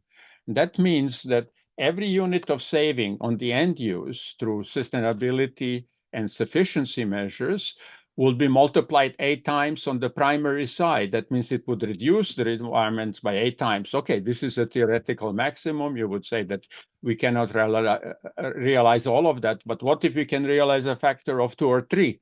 And so this is really important. That would provide more flexibility, security, and resilience for the future developments. And this is not an exception just for the energy system. If you look at the energy use in industry on the left, buildings in the middle, transportation below, we have a very similar situation. And then on the right, steel production, efficiency improvements potential is huge, irrigation as well. And so let me just give you a historical example where that has been achieved in the energy area. Next slide, please. And these are the information and communication technologies. In the middle, you see many analog and digital devices that many of us have been using and probably don't have to use anymore because we have a smartphone on the left. And interestingly, if you look at the smartphone, it needs about 5 watts of energy. But if you look at the devices that it replaces and it provides more services, it is a factor of 100 more efficient. I mean, this needs to be somehow really appreciated. Even in the standby, it's many more times sufficient. Next slide, please. And if we look at the amount of embedded energy and materials, it's also about 25 times efficient. And that was all achieved in 3 decades since the first digital phone, Motorola, that I'm projecting here on the top. So in 30 years, everybody in the world has a phone, and they're about 100 times more efficient than the devices it replaces from the energy point of view, therefore also from the emissions point of view. So it's a huge achievement. Next slide. And this is why I would argue that the digital technologies offer a similar potential of improvement. But this is not a technical issue alone. Of course, it has very strong economic dimensions of investments. Also, there was a very interesting earlier panel on the AI, on the potential benefits of AI in the communication, but also huge dangers that we know from ranging from deep fake to misinformation. So we need social steering for these technologies, but if they go in the right direction, the potential achievements are huge. So one of the changes, and the icons represent what one could do, is a shift from ownership to usership. For example, e-bikes, renting e-bikes, using them, car share, and so on. And in the rear are really true shared economy dimensions that would improve the efficiency further. And at the bottom, yellow, I think really important, these are the illustrations of the systemic changes that would be possible through digital technologies or convergence of digital technologies, including AI, so that the people and devices would be much more connected in a systemic way. If you think about a future that might be 100% renewable or renewable and nuclear to be net zero, in that kind of future, these systems have to be connected so that, for example, electric cars can store energy and give energy where needed when there is a lack of supply. Next slide. So I would like to conclude my presentation with this slide. It's a very recent study of my colleagues that have looked into the energy security and the effect of the demand side policies. So let me just say that the usual, I would say the usual view that about energy security is that it's a supply question. And it is true. We have the fuel switch possibilities, but it's not just a supply. Demand interventions are exceedingly important. Example I've mentioned is electrification of the transport, EVs, and the rest of the system, improvement in the buildings, insulation, construction of passive houses, shown there in red. So supply side options are important, but the demand is also crucial in the systemic way. And the pie chart shows that. On the right are supply options. Clearly, they would improve security, such as at the 1 a.m. pie, it says share of non-fossil fuels. If you can see that, increasing that would improve the security. Reducing import dependency would as well. But on the left side are the demand side solutions that are together even more important.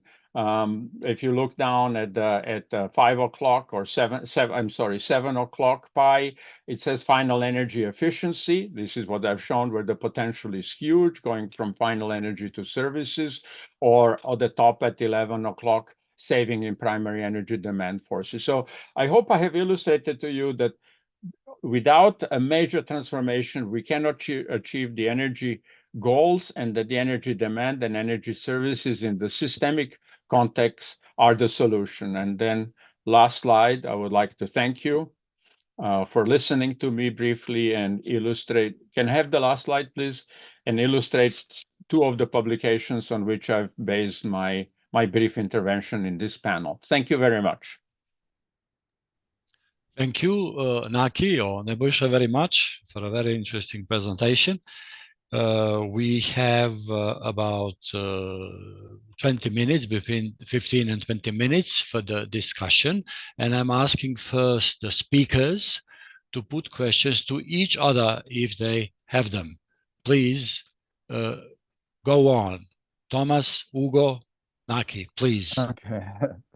Thanks, Nebojša. I was going to ask Ugo what his view was of the history of fisheries, moving from traditional, usually largely coastal fisheries, to modern fishing factories with enormous amounts of bycatch and all.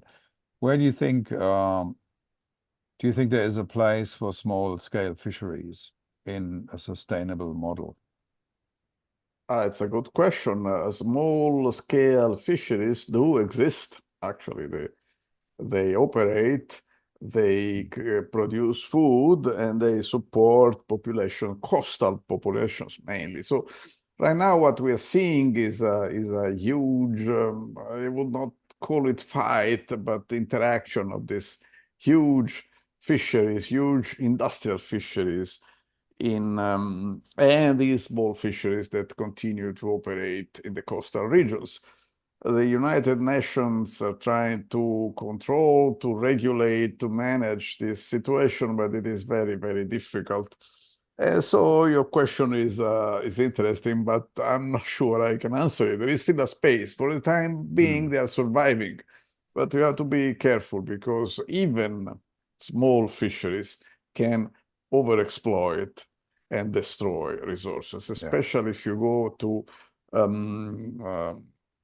lakes and river resources. They can be easily destroyed even by small-scale fisheries. So we try to move on as well as possible, but at one point that I think is very interesting on this subject is the work by Elinor Ostrom that you may know. She is the economist who worked on small-scale management of a shared management of resources, which is an extremely interesting possibility. Let me know, just a note. Sorry, I don't want to take too much space here, but just was the note.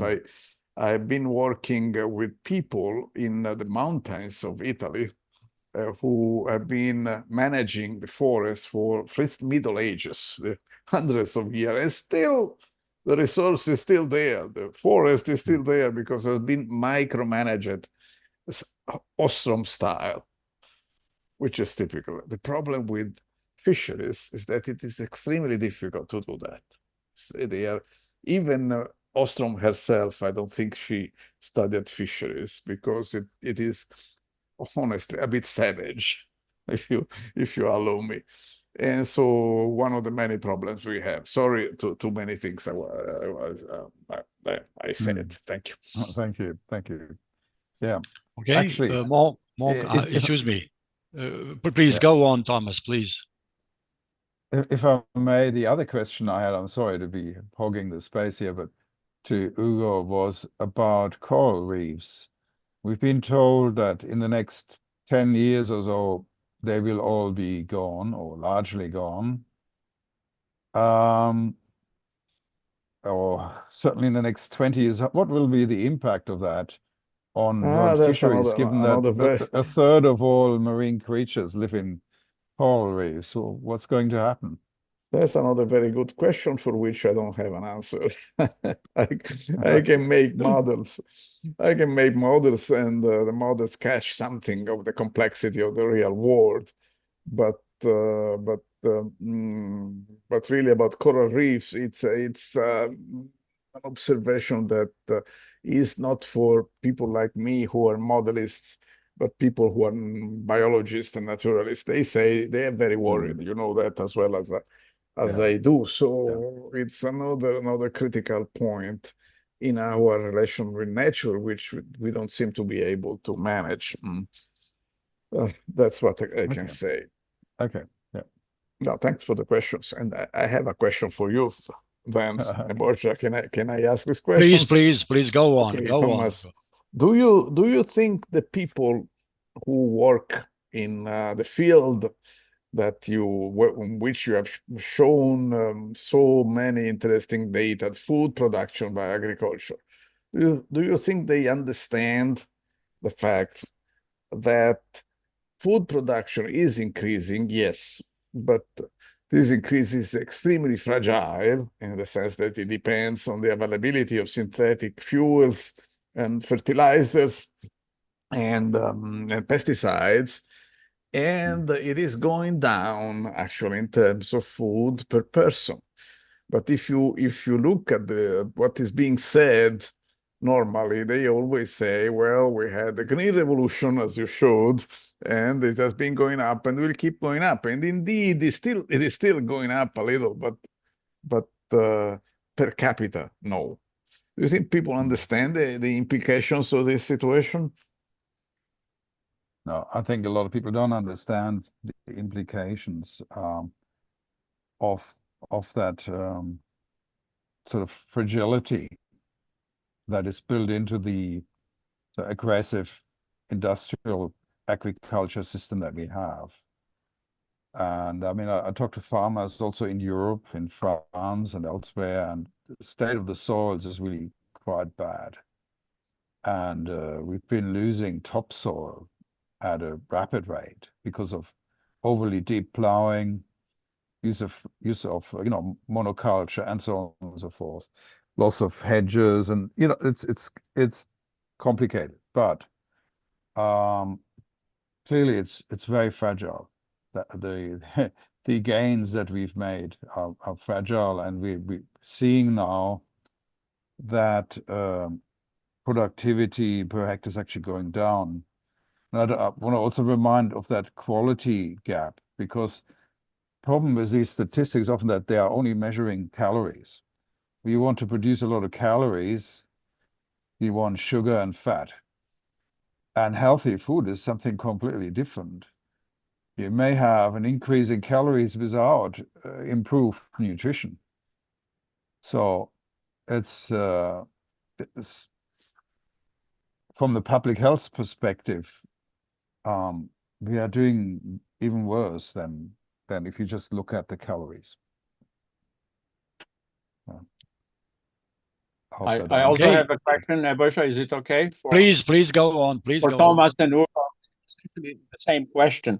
I mean, I think both of you have shown that we are really threatening the global commons, land, agricultural land, the oceans with our over exploitation of ecosystems and the oceans.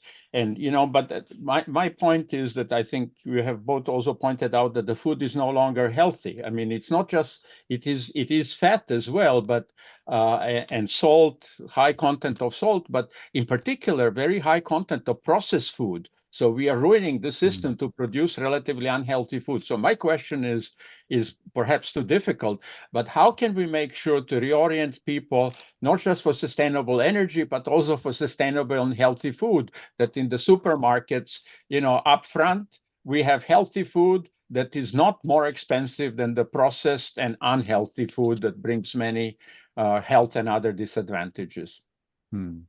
Yeah. Well, if you're dealing with the food industry, it's almost as bad as the tobacco industry. The likes of Pepsi, who produce unthinkable amounts of ultra sweet drinks that cause obesity in children and in adults.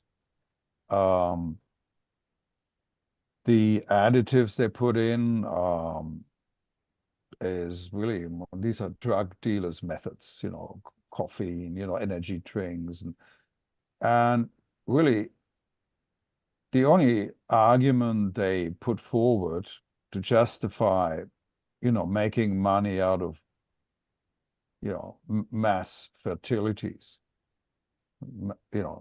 massive numbers of people having premature deaths.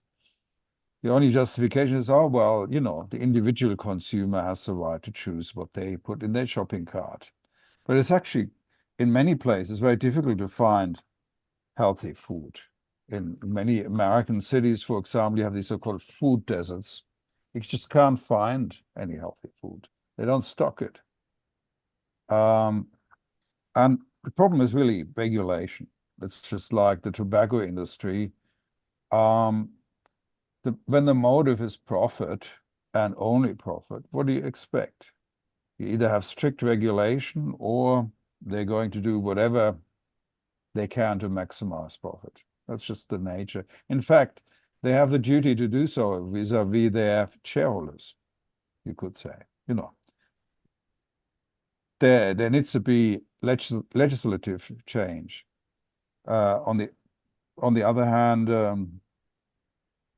I think it's also it starts in agriculture and what is produced. If you have huge amounts of land dedicated, for example, to producing maize, you have then these massive amounts of fructose, of corn syrup, corn starch, and that sort of, those are the products. Why do we subsidize the production of these products that all find their way into these processed foods? And, fructose, in small amounts is great, but in large amounts, it accumulates in the liver. It's one of the leading causes of metabolic disease. So, yeah. So that has to be, policy has to change. I don't know why we allow people to sell products that are not safe, for example. Why do we allow that? You can't sell a machine that's not safe, but you can sell food that's not safe.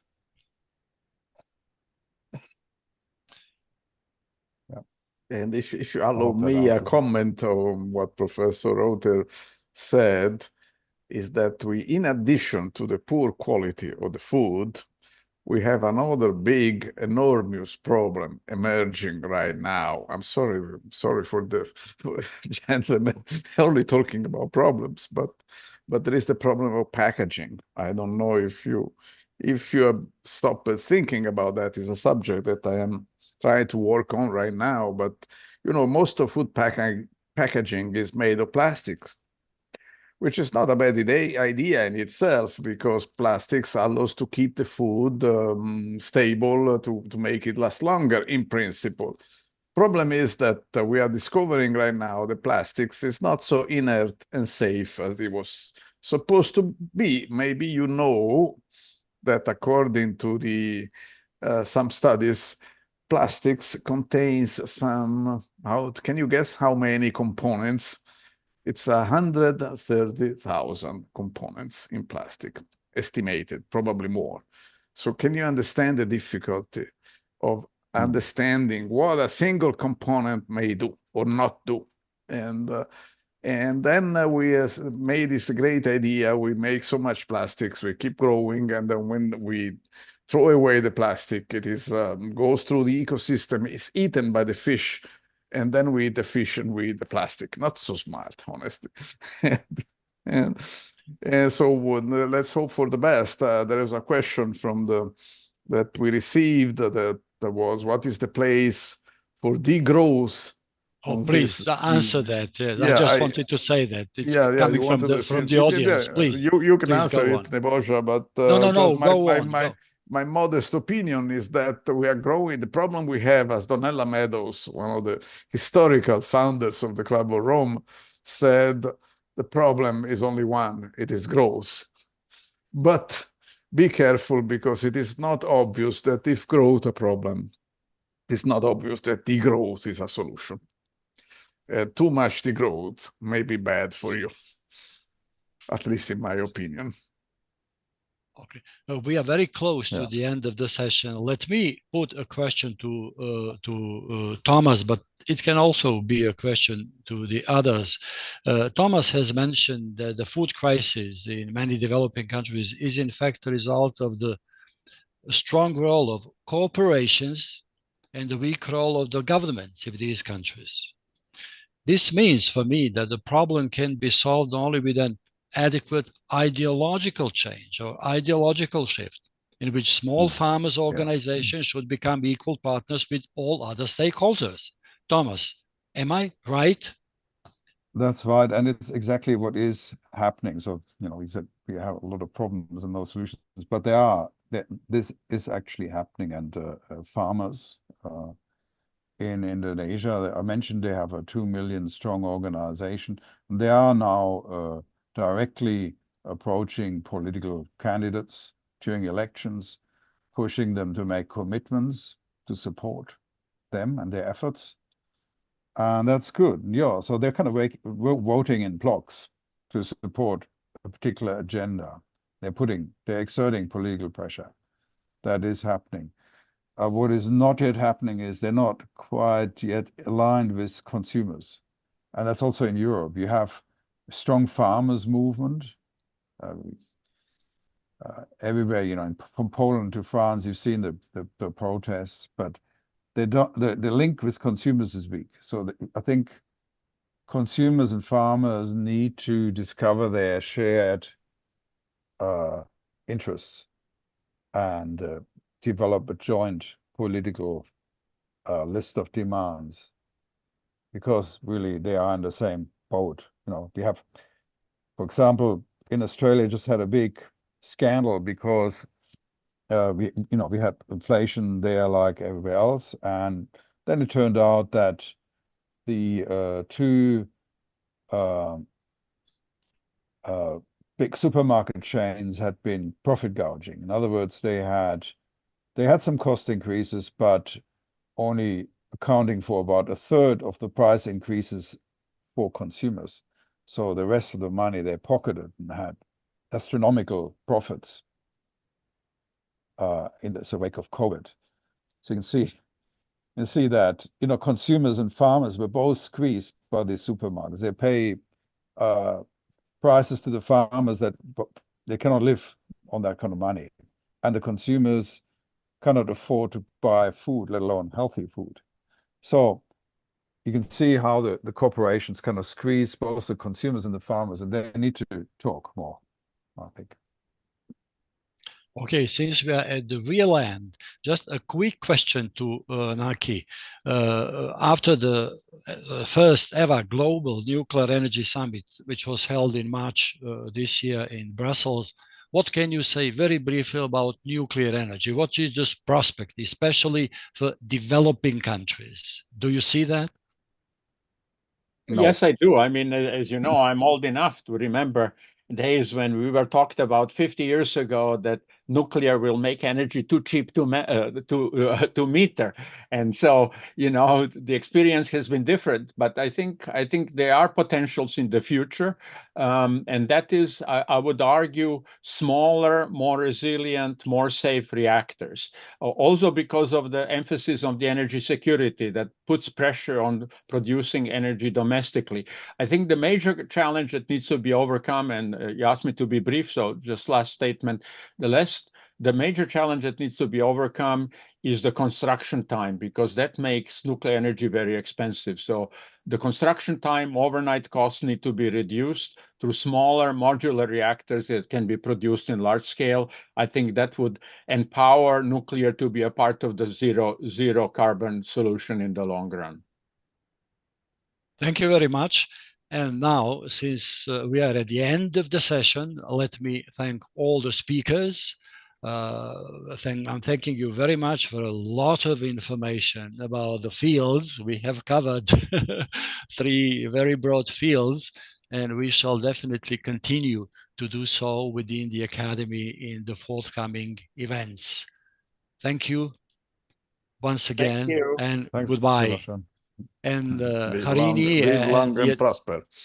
and thank you very much. I'm thanking the administrative team, Harini and the others. Thank you. Thank you all.